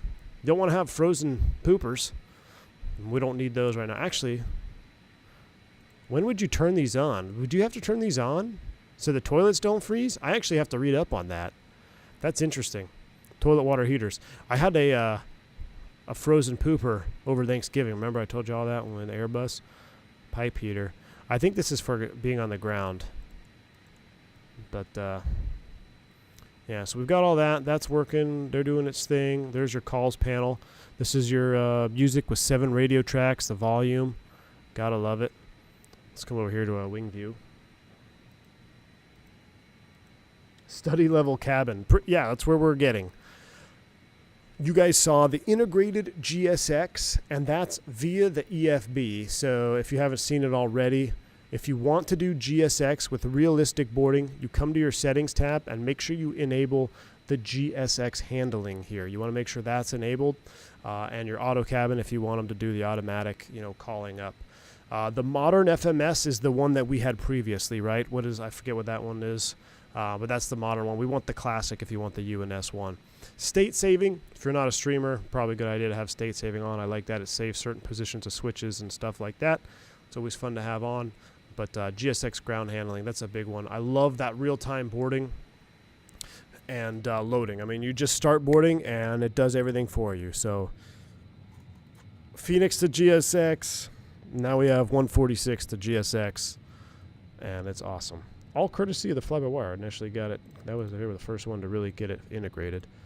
But I love seeing that integration throughout. I mean, we're simulating more than just airplanes now, which is awesome. Still waiting for savable states. Swarm, you mean like saving the exact state? It has state saving enabled. But it only saves, it doesn't save everything. You have to read up on what it does save. I think it saves like frequencies and things like that. But you want to make sure state saving is enabled on that chart. You turn it on when someone makes a stinky. Any FPS improvements? Jeff L., I'm going to be honest with you, man. With the frame generation that I run, I don't even like what is FPS now. Like I can't speak fairly to, oh yeah, there's an improvement or it's not improved, because with frame gen, I can't really tell the difference between 50 and 60 or 55 and 65, 80. I mean, I just know it's smooth. I will tell you, I don't have very many stutters unless I'm at the handcrafted Azobo airports, which I think that's more of a Azobo problem. And I discovered that last night. I was flying this airplane out of DFW, and I was having stutters, even with frame gen, in between view changes.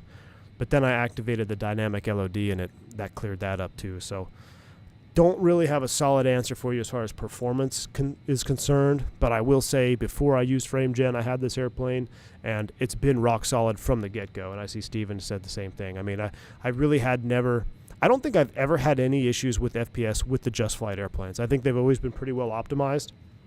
So I think the F-28, when it first came out, it was a little heavy, but it's gotten much better. Or I don't know. I can't say that. With frame gen, everything got better, so – let's see here. New interactive yoke-mounted checklist. You saw me fumbling around that with the clipboard and paper charts. I absolutely love that function. I love that we're getting away from the EFB. And from the sound of the release video from Just Flight, it sounded like, it's a lot of work to make a complete paper clipboard in place of an EFB. But how cool would that be to just have a clipboard option instead of a modern EFB and an old classic airplane? I mean, I would love that in the F-28. Just clipboards and cans, and it would just be so much fun. TOD soon already? Uh-oh. Man, we might have to do a second leg if TOD's already up. Can't do that.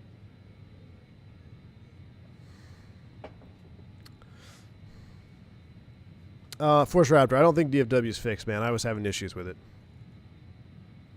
Do you get weird texture bleeding through airports with DirectX 12 on? I like frame gem, turn in direct 12 to... Manchu, I haven't noticed that, but it sounds familiar, so maybe we've seen it once or twice, but it's not like plagued my airports. So, but I have heard what you're discussing and what you're talking about. I just haven't really seen that personally, other than maybe once or twice. Let's see. What else we got here? We did the checklist thing. We went through that. New liveries, United Express, Air Wisconsin, Battleship Gray. We saw that. Up to 15 checklists and 20 charts can be shown and are easily customizable. So you can actually get your charts on the... I think I could get my charts. You'd probably have to take screenshots of them, though. Get charts uploaded as PNG images to the package, because you can customize sounds and your charts. That would be kind of cool. So, new hidden HSI heading bug sync. I showed you that. Engine windmilling. We showed you that. You saw that. Improved autopilot altitude, intercept, hold, and accuracy. I never really saw too many issues with that. Altimeter drum animation logic for more accurate readings, yada, yada, yada, yada, yada, yada. Improved flight models, reduced likelihood of the aircraft porpoising at low weights, and better ground handling. I can definitely feel the ground handling improvements, especially using a tiller. The ground handling of the 146 is great. What I will say, if you use a tiller or even if you use a different device to steer on the ground instead of your rudder pedals, make sure you turn off the rudder axis steering right here. If you have rudder axis steering on and you try to use a tiller, it's going to like compete with itself and it will get funky on you. So make sure you turn that off if you don't use your rudders to steer. Get a tiller situation, and this airplane taxis really nice on the ground with the tiller. I think if I click it stores the checklist up there, which is cool. All right, Team Vodka said TOD soon. I need to do a target vertical speed of 1800, which is a 2.8 degree path. And camp at 11,000, 2 TOD, 90 miles out, Team Vodka. So we're still good. We still got 90 miles. We'll go over that here in just a tad. Yeah, the tiller in the current plane works in segments. Yeah, Team Vodka, it's completely fixed. I haven't taxied around the 100 or 200. I can't imagine it's much different, but the 300 that I've flown so far, awesome ground handling. Awesome ground handling. It feels great. A little bit of breakaway thrust. The ground friction is feeling better and better, which only gets me more excited for Microsoft 24 because I think that is part of the either the roadmap, or I saw it in one of the interviews on YouTube where they're saying that they're going to increase or work on ground physics. But what these devs are starting to achieve with what we have in 2020, it's great. The Fenix ground handling, awesome. 146, F28, awesome. Like, they're really starting to feel really good on the ground, even with the limitations that you see imposed on the sim. Is that the Yampa River? I think it is.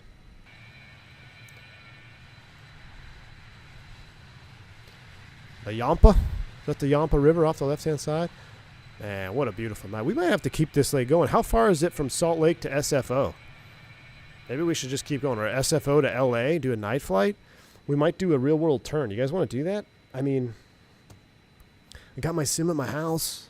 Like, let's party. Except I got to get up early tomorrow, and I got to go. I don't want to do, not early, but it's just the last turn of the month. I need to finish strong. I don't want to drop it. Really tempted to, though. Tell you what, tomorrow night, if you're up, Team Vodka, after you get back from the bars, I feel like we're going to have to do some King Air and chill or TBM and chill, some type of turboprop tomorrow night. Late night. We're going to get the drinks flowing. But I think tomorrow night will be a party. We'll have some type of party. All right. Double checking everything here. I really like this. The TGT here at 640 is perfect. Or 630. It's keeping us about 85% N1. And we're right at the barber pole. That's what I like. That's what I like. 75 miles to TOD at 1,800 feet per minute. All right. Yeah, Steven, we're having a party, man. We are having a party. Well, let's go back here and enjoy some. Actually, should I do a little hack view? Let me see here. I was going to try to hack my way through the cabin here. Oh, that's kind of sweet right there. Ooh, that's some juice. High Wing 7.4. Who doesn't like it? Go to Vegas after Salt Lake. We could go to Vegas. Tequila and some Valera SOPs. I want to use that Mexicana livery. I don't have my Airbus throttle. I don't have my Throttletek in here though yet. I gotta go. That's a fair point. I should probably stop by the office tomorrow on the way home from the airport to get. I only have a few things at the office that I didn't bring. It's my Throttleteks, the 7.3, the Airbus throttle, and just some other some DCS stuff that I don't have all set up yet. Boise Reno? Maybe.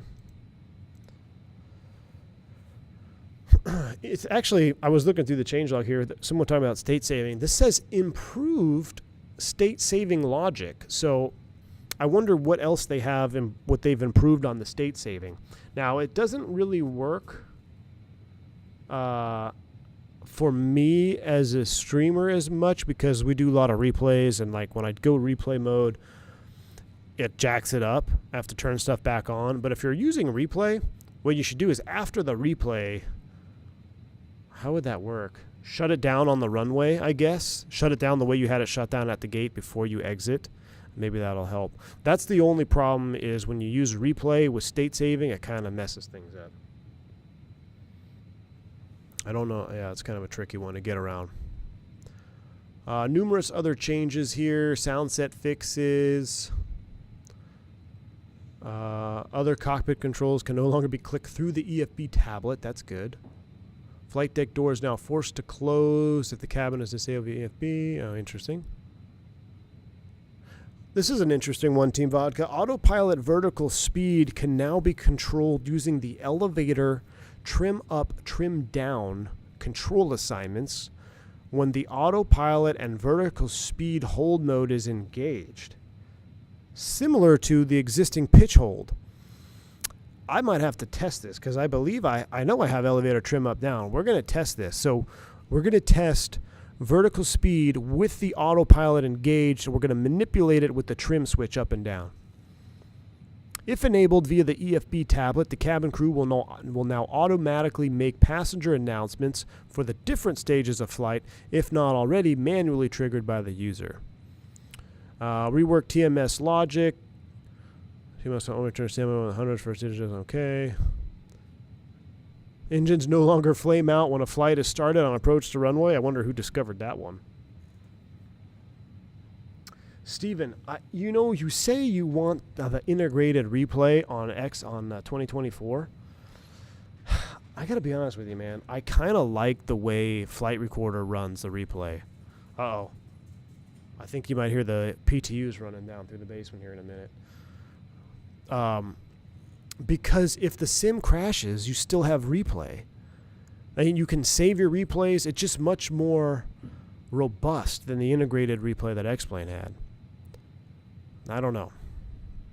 Reduced light bleed through, main menu thumbnails. Cool. All right, that's pretty much the gist of it. There is much more in that changelog. I just kind of hit some of the highlights that I was keyed in on, and I really thought were pretty neat. So we're getting ready to start down. We're about 50 miles from TOD. Got some weather up ahead. I tell you what we'll do. Let's go ahead and refresh the META. Is there a map, though? Let me see what the map looks like. I don't remember going to the map page. Ooh. Can I do a spin? No. Jeremy Harvey, what brand of dress shoes have you found to be the most comfortable for work? I wear a pair of Ariat boots. My dad bought them for me in 2016. And I've worn them every single flight since. Those are my only ones. They got the... what is it? Is it a carbon fiber shank or a resin shank so it doesn't trip off the... Wait, our TOD, I think, got messed up because we're right there. We're going to start down soon. It doesn't trip off the metal detector. Not that we have to take off shoes anyway, but I can wear them even out of uniform. Like if I'm just going through KCM and I get random, I got to go through the metal detector. I can still wear the boots. Don't have to take them off. But yeah, I wear black work boots, cowboy boots. All right, let's get our charts up. Let's start prepping for this arrival. And we're probably going to mess this up a little bit here. We're on the Lehigh 5. If you're starting out with this airplane and you're trying to figure out VNAV, now we only have two constraints here. We got bloop at above 12, bloop above 12, 39 miles at 1,800 feet per minute vertical speed target. I want to actually... Let's make it easy. Let's do a vertical speed target of 2,000. Might be easier to read. That's a 3.1 degree path. You could see our TOD increased because we increased the rate of descent. So if we're going to descend faster, we can wait a little bit longer. Now, where you get messed up is if you do this and then you get, you have to either slow down or you can't descend as fast. Now you're going to be behind the 8 ball. So be careful messing with this. 1800, 2000 is going to be a little bit easier. I'm selecting 2000 because I want to mess with that new feature with the vertical speed and the autopilot on. So it'll just be easier to put it at the 2000 foot needle. Yeah,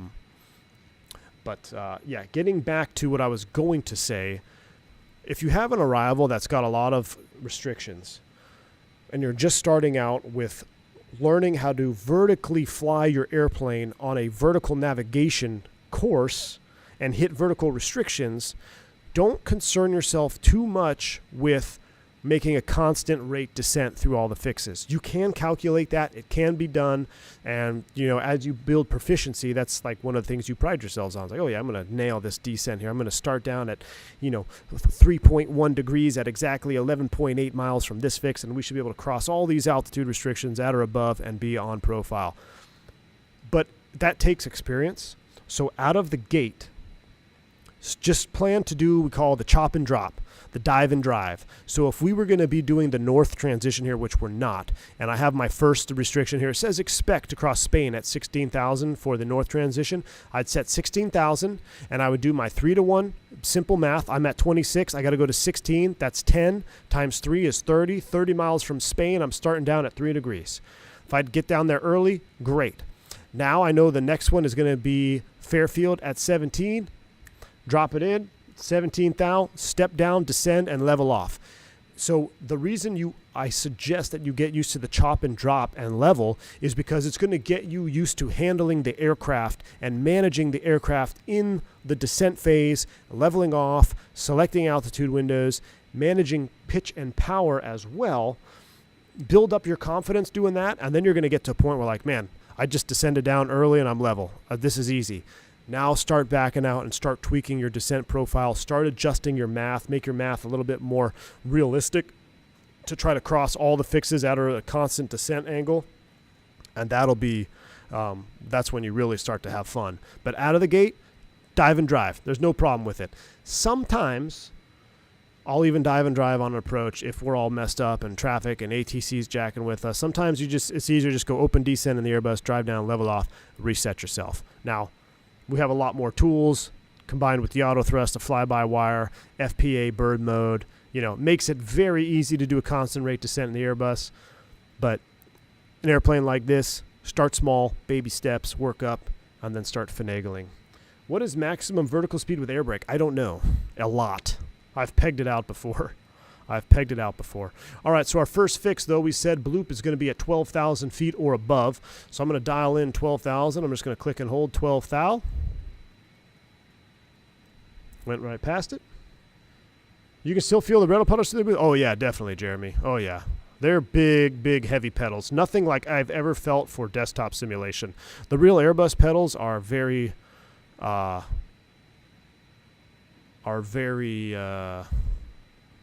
robust. There is no missing. How long have I been flying IRL?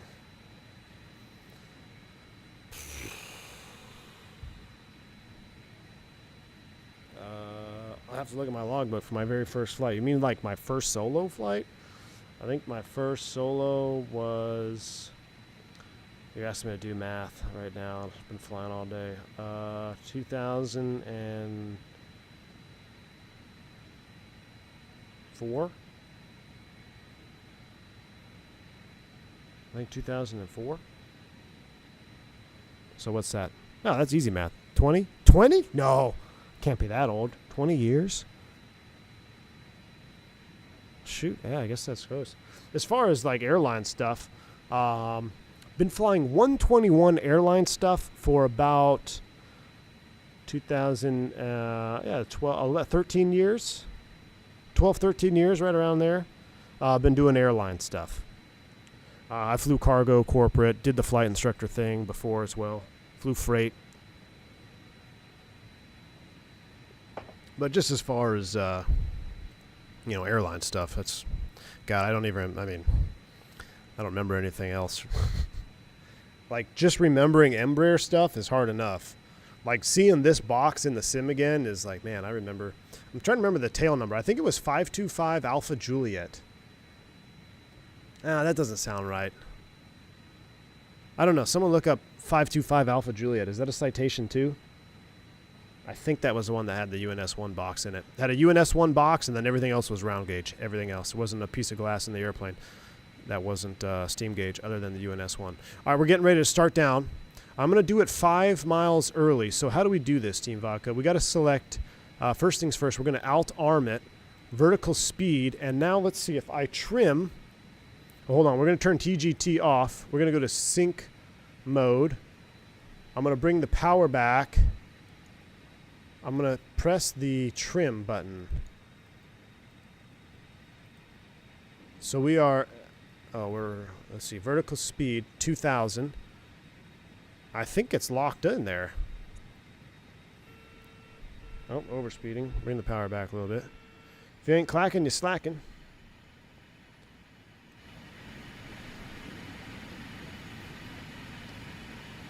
Alt-arm, put the throttles, hit IAS a bit below current, and then manage throttles. Yeah, I'm going to manage throttles. I just wanted to mess with this vertical speed hold. So what's updated with this version is if you select vertical speed here, you can control your vertical speed with the autopilot on, is what I'm gathering here.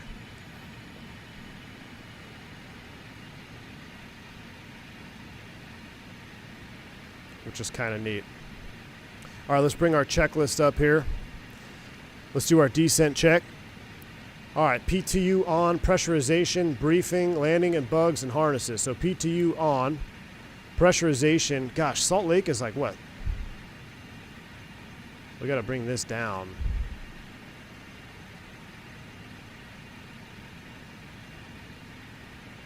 Or don't we set a landing elevation? Oh, this needle's tripping me out. What is the field elevation of Salt Lake City? Airport elevation 4231. I think that was right. I think we're going to set it right there. For some reason, I'm having a mental block right now. It's the same as like the King Air, but it just looks different. Yeah, keep the autopilot on and for a pitch. Yeah, so I normally do. That's another way I like to do a vertical descent is IAS hold, and now you just become your own auto throttle. You have to manage the throttles. You select an IAS, you're good to go. Now, theoretically here, if I were to increase power, we should not decrease our rate of descent. Let's see what happens here. I'm going to increase power. Our vertical speed should stay about 2,000 feet per minute. And it appears to be doing that. That's pretty cool. We just got an ice detect. Let's go ahead and run the engine and ice is open. And let's get the tail on because icing up the T-tail scares me. So we're going to have T-tail ice on. I use IAS hold like you and Team Vodka. Yeah, that's my go-to. But I'm just testing this out here. So this kind of gives you, this is how 145 drivers fly. 145 guys love vertical speed. I always know who flew the 145 before the Airbus because they're up there trying to vertical speed us around. I'm like, what are you doing? You fly the 145? You're an Airbus now. All right, nav page. Let's see. From to Thistle. We are 49 miles. Well, I think that's the total distance between.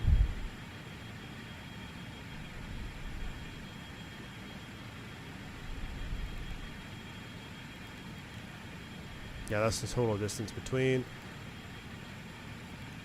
We just hit Spain, 15 miles between Spain. All right, let's go back to our nav.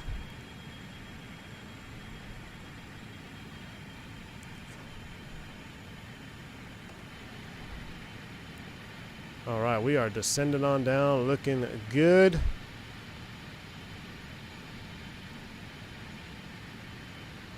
Thistle, so Bloopy at 12 thou. That's what we're aiming for. Oh my gosh, look at this. Ladies and gentlemen, welcome to Salt Lake City. I'm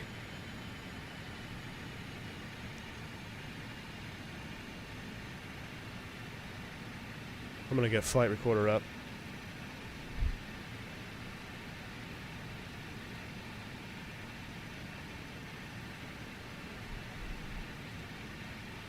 Get this ready to go. I do like that Just Flight have developed their own box. I expect the F-28 will get this and maybe the Classic 300. I don't know the plan for the UNS-1 Superior Podge. I think it is going to come in the F-28 though. I've heard of that. Which runway landing? Jeremy, we're landing 34 left. This is all default. Yes, you are looking at default Microsoft Flight Simulator juice. Get those Kool-Aid emojis in chat because this is why we fly. Do I ever use VATSIM? No, I was banned from VATSIM. Check out the community, my community page. I scroll down and the post explains the story. Alright, we're 250 knots here. What I like about this is I can control my speed a little bit easier just in vertical speed because I can peg the vertical speed at 2,000, and now I can use the throttles to manage my indicated airspeed here, so I can hold that 250 without having to manipulate things. Simon C. Yeah, this UNS and the F-28 is going to be so much fun. Love it. All right, we're still getting in some ice, so let's go ahead and go inner and outer. We'll get an ECAM alert. All right. Oh, it just went away, so let's go ahead and get the seatbelt sign on.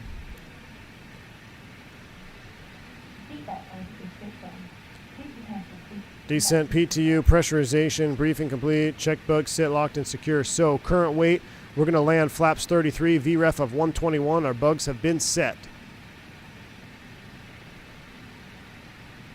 14 for 12, and then camp is going to be at 11. Camp will be at 11. We're 17 miles from Bloop. We're looking good. Descend like a CRJ. Yeah, exactly, yeah. Pretty darn similar. Hey, Josh, FSD, take it easy, man. Thank you for stopping by.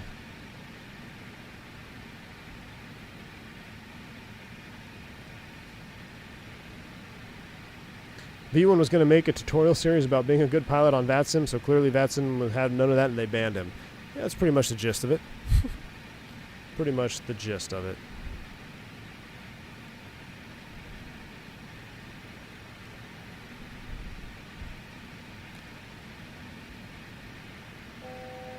All right, there's our 12,000. We're 4.9. Look, we're supposed to be at or above 12. We are right on the money. Since we don't have any ATC on, I'm just going to go ahead and keep it coming down. We'll just get to 11, and then we'll forget it because I'm going to hand fly this approach just because I want to get some hand flying in. Let's see. We'll hit 11,000 feet here at camp, and then we'll turn to Plage. We'll have the airport in sight, and we'll just go straight visual with 3-4 left. Let me look at the chart here. I never did set up the frequencies, though. That's not good.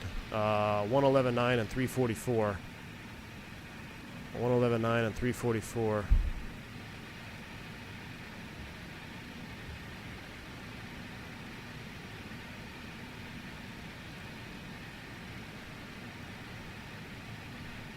No.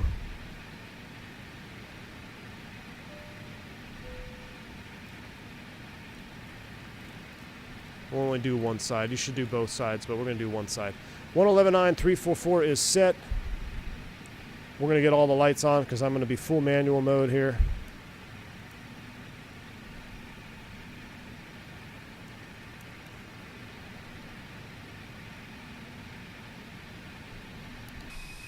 Leveling 111,000. Oh, look at that. Let's do another direct 2. Let's go direct to putter. So I'm going to hit DTO, direct 2, and I think we flew, did we fly past? Oh no, we got to go all the way down to putter, number 19er. Let's select 19, enter, boom. We're going direct to putter now, which is the initial approach fix. I'm going to start doing my own altitudes. I'm going to go ahead and select, what do we got on the chart? Putter at or above 10, actually, so we'll just set 10 thou, alt arm, IAS hold, bring the power back, coming on down.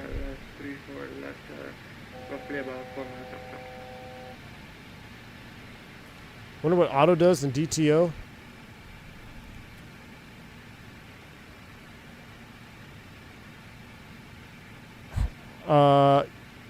What that translation that's fiction or Mexico auto, I think. I don't remember, but something like that, yeah. I don't remember. I think it'll just auto sequence the next active fix.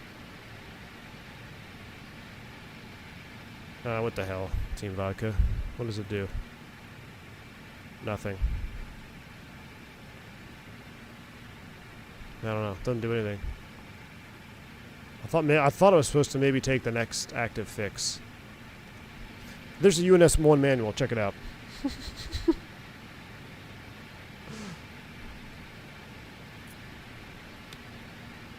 We are going direct to Putta. 10,000 feet, 10 miles out. Let's get the power back in there.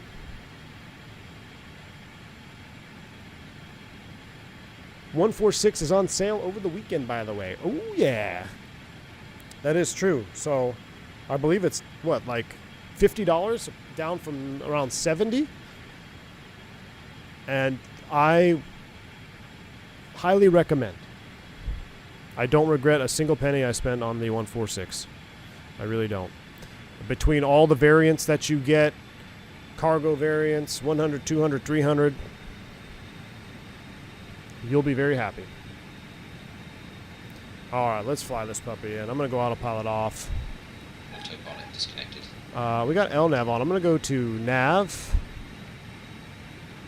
Nav 1. I'm going to go ahead and turn off that. I'm going to turn off the flight directors. We're going to hand fly all the way down.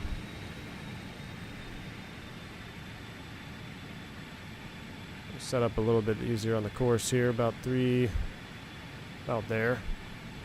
Let's set ourselves a new altitude. Let's make it, oops, using my Bravo here. Let's do 7 thou, 3,000 feet above field. All right. We're picking up the Loc 111.9 344 final approach course. We're looking good. We are climbing. We don't need to be climbing. Let's come on down. Let's see. Landing checklist, AC pump, auto, gear, brakes, lights, cabin, airframe, de-ice, all that good stuff. So AC, auto, PTU's on. Whoa. Man, we're getting windy around. There's some wind blowing us here. I love that about the force feedback. Salt Lake City traffic, PSA 714, clear from this report.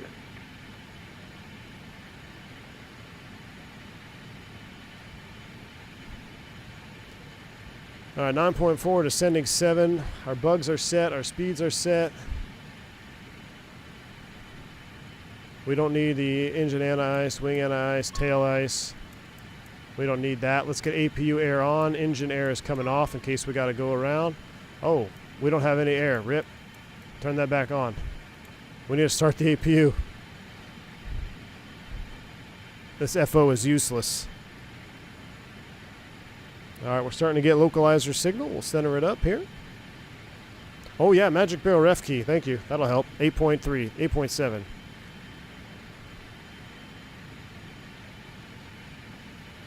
Ice detected. All right, APU air. We'll keep these puppies on since we got ice detected. Well, looks like we're going to be flying through some rain showers here too. Temperature is iceable. Bank angle check. Sitting at bar at SNA heading to Vegas. Here's $40 for 40K. Please don't hit 100K. Mike P. froze my stream there. Mike P. appreciate you. A $40 bank angle check in a bar at SNA heading to Vegas. Hey, I'm not going to hit 100K. Not yet, Mike P. Appreciate the support, dude. Yes, we hit our 40K milestone. Massive bank angle check from Mike P. Appreciate you, man. Enjoy your flight over to Vegas. Hopefully it's nice and bumpy and they start engine 1 first, my friend.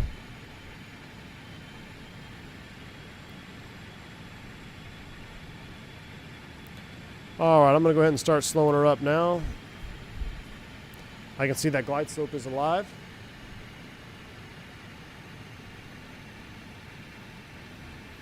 Salt Lake City traffic, Wisconsin 357, about 10 mile final, 34 left at a 7,700. Salt Lake City traffic. Why do I have electrical fault? Oh yeah, APU gen. There we go. All right, our ice detection is off, so let's go back off. Turn those puppies off.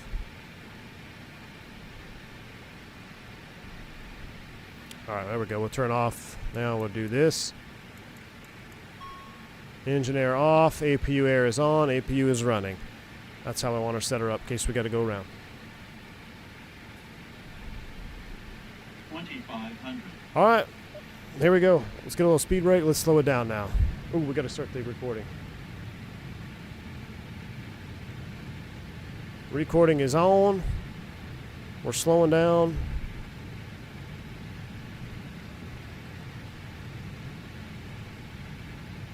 Speed checked below 205. Select flaps 18. Flaps 18 Speed selected. checked below 205. Select gear down. Gears coming down. Runway. Landing. On slope, on course. Looking good. Speed checked below 180. Select flaps 24. Flaps 24 selected. Speed checked below 170. Select flaps 30. I'm going to hang tight on that one.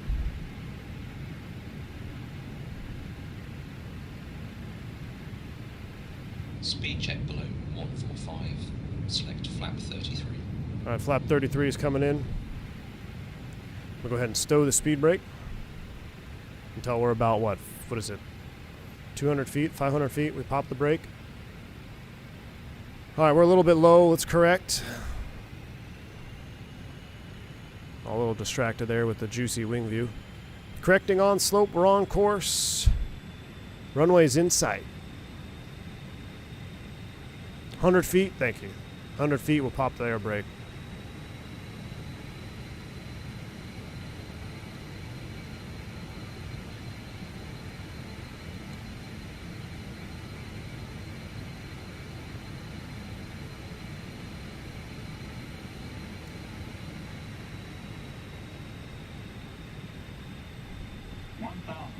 Thousand feet, stable.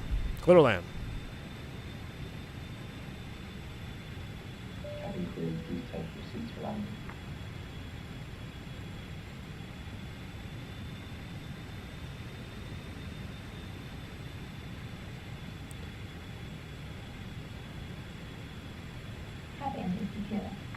All right, cabin secure.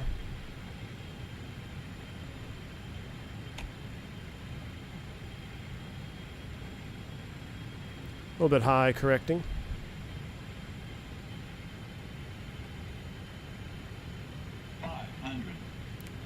Two whites, two reds. There we go, on the slope. Looking juicy.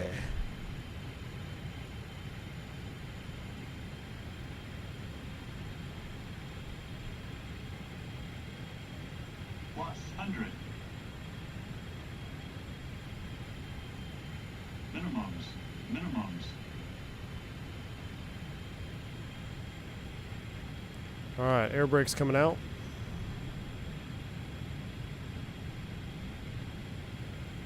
Light slope. 50. 40. 30. 20. 10. Oh, I drove the mains into the ground. Daggone it. I thought I had an extra few feet there. Yellow and green spoilers. I need to secure my pedals. I thought I had a few more feet to get a little extra floaty juice. 80 knots. Daggone it. That's on me. We'll see that in the replay. Drove the mains down on that one. 60 knots. Wasn't bad, but could have been way smoother. Could have been probably a sub 100, maybe a sub 150. It's probably what, 200? All right, we'll clean it up. Ladies and gentlemen, welcome to Salt Lake. Stop the recording. I almost had it as greasy as KFC.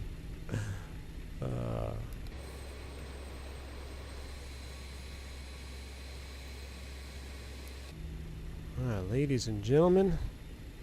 No, it wasn't a carrier landing. No, what I mean by driving the mains down is I thought I was higher than I was. You know, I'm not used to this sight picture. I just flew the Airbus about 2 hours ago, so I thought I had a little bit more juice to get a little bit more flare, and as soon as I added that back pressure, mains contacted the ground. I had a little bit of a floater today in Atlanta too. I wasn't all that happy about it. was trying to show off to my FO and kind of Phoenix flared it. I kind of pulled aft a little bit too much. Then I just had to set it down. Hey Jay, yeah, they got to bust out the old planes that don't fall apart. Exactly. I love it. I love the ground handling. Wow, look at that rain there now too. Let's go ahead and kill those lights. We'll turn those off. Nice strobes. Strobes are off. We got our after landing music. We'll put those into taxi mode. We'll turn the wing lights off.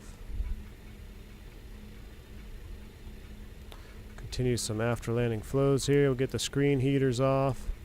Turn the ice detect off.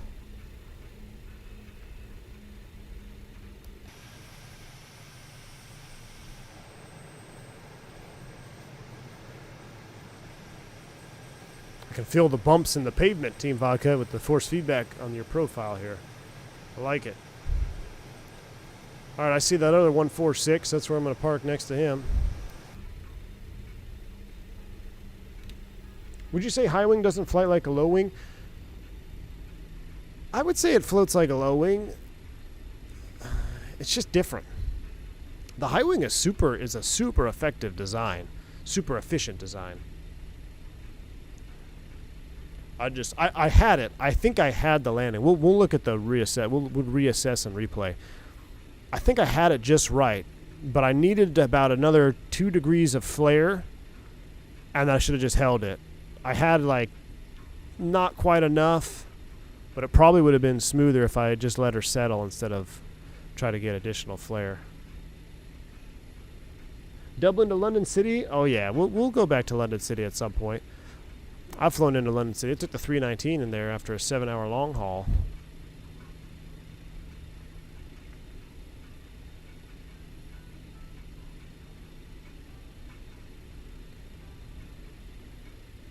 Just Flight releasing Duke videos daily to work up the angst. I know, man.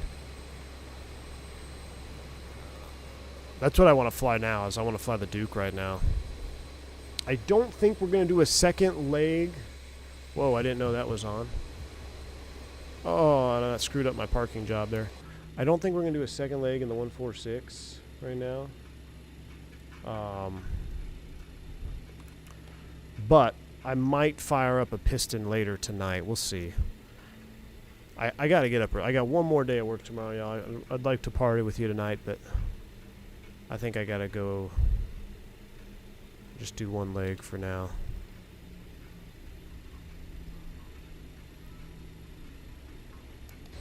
But we'll do a full shutdown here and deplane.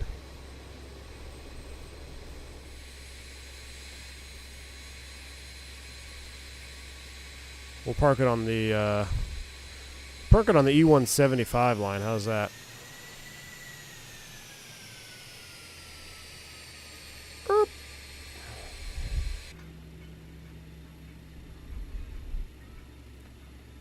Brakes are set. Brake pressure seen. Ladies and gentlemen, welcome.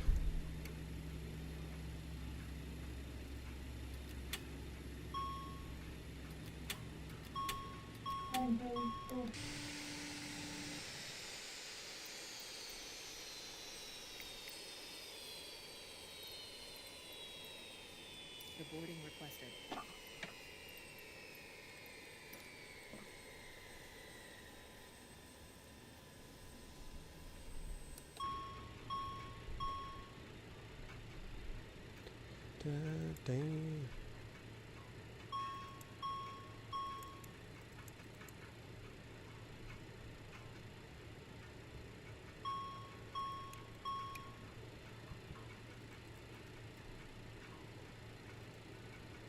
You know you combine that? Yes, I forgot, Team Vodka. I actually have it bound. Look. See, I have it bound. I just forgot to do it because I thought I didn't have it bound. All right. Ladies and gentlemen, welcome. Now, I think they opened the service door, so I think they... Oh, I should have checked my potable water. He's waiting to get off. He's not very happy. Yep, see, they refilled the potable water. If you don't open the service door, you can continue to drain that potable water, which would be sweet. Alright. I would love to wait for the whole deplaning process here. But I think we all know what it looks like when an airplane deplanes, so let's get into the good stuff.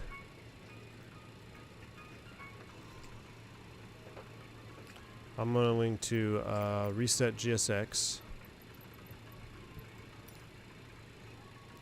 And I'm going to do ready for takeoff state. Takeoff selected.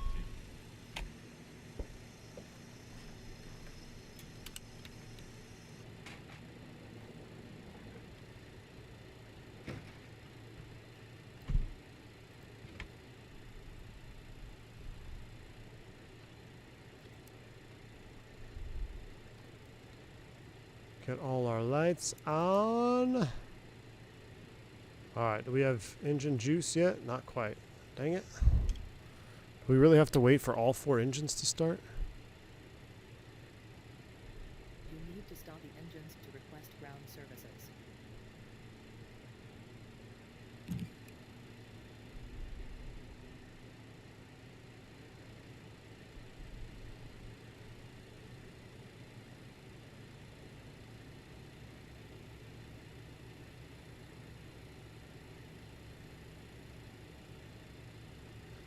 Now I don't only have to refill my real coffee maker, but the virtual one.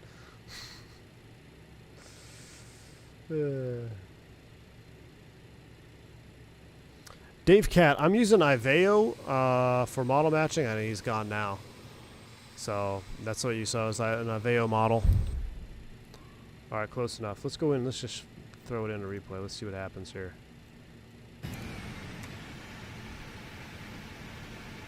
Alright. I'll leave you with the long one at the end. Ahead. Let's resume. We don't need sail just yet. Let's see how we did here. Gears coming down. Oh, rainbow. Oh, screenshot. Yeah. Look at that. Look at that juice.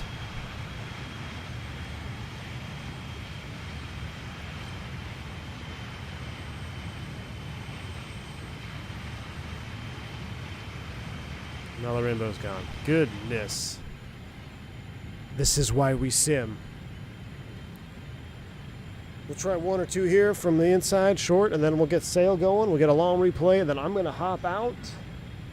I'm not sure what I'll do later tonight if I do anything. If I do, it'll be last minute, and it'll be in the V1 After Dark Discord. Probably be a members only last minute notification. Tomorrow, we party. Today was kind of a stress test, kind of see what would happen here. First stream on the new internet. Thank you to Just Flight for sending me a preview copy of the soon-to-be-released version 2 of the BAE 146. And see, I had it. It may not have been that bad. Did we ever get an actual landing rate? Anybody actually see what it was? Let me go back. I wonder if I bring Fly Live up again. Will it actually do it again? Oh, no, we don't want that. That's the wrong one. You can see why my cameras are all jacked up. I don't have anywhere to mount them yet. Does it give another rate? Oh, no, it's all jacked up in replay mode. Alright. It was a 179? Alright. I'll take a 179. That's probably legit. Kablamo! Get out of here. There's no kablamo. AJ gifted 10 more subs. AJ, appreciate you, man.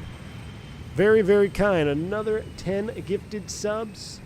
And a $5 super chat from AJ 5 minutes ago that I missed, dude. I apologize. Oh, we bounced it. That's all right. That's all pilot induced. This is good flight models. Flight model stuff here. Check this out. So we're fine. And then I had it. Just hold it. I went for a little extra juice, and then that action right there of me driving those mains down caused it to kind of every force has an equal and opposite reaction. So boom, and then up we come. A little bit of a hop there. But overall, I got to recycle. I can get your lift spoilers up for you. There you go. There's the yellow and green spoilers if I set my hardware correctly. But, yeah, I'll let y'all watch a few. AJ, thank you so much for gifting 10 more subs and dropped a $5 super chat. He said he still can't get over the fact the music sounds like old 8mm porn groove. This music is driving Water insane. I know Water's probably going insane. AJ, only you know about 8mm porn groove, so I appreciate you sharing the knowledge, my friend. But thank you for the $5 super chat. What time is the stream tomorrow? Flying the SFO Newark Red Eye tonight. Let's see. Tomorrow's stream will probably be around the same time. Maybe a little bit later in the evening because I don't get back till about 2:30. I think we're gonna paint some Easter eggs with the girls, and then I'll set up a stream. Not sure which. We might be back in the 146. We might do a. I tell you what, we might do a two-legger 146 F28 combo package stream tomorrow. But we'll see. Tomorrow we party. Tonight was a stress test. I think it was a success. Thank you all for hanging out with me today. Thank you for the support. Thank you for smashing that like button. We had way more likes right out of the gate, which is awesome. Love the support. You guys are awesome to me, and I hope you continue to enjoy the content as we go on our venture of home internet. So it should be a fun couple weeks. Till the next one, stay safe, stay healthy. Let's see, tomorrow, am I in what aircraft am I in? Ooh, I'm in a 321 tomorrow. All right, no Neo tomorrow, 321 IAE, I think? Yes, I think. I gotta look, tail number. All right, y'all have a good one. I'm out. See you.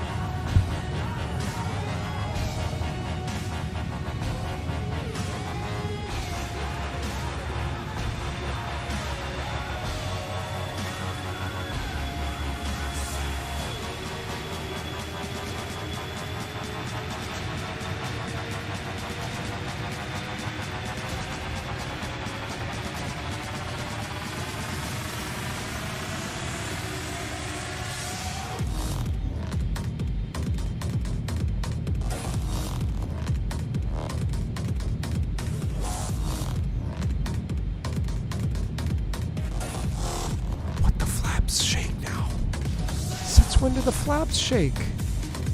That's juicy.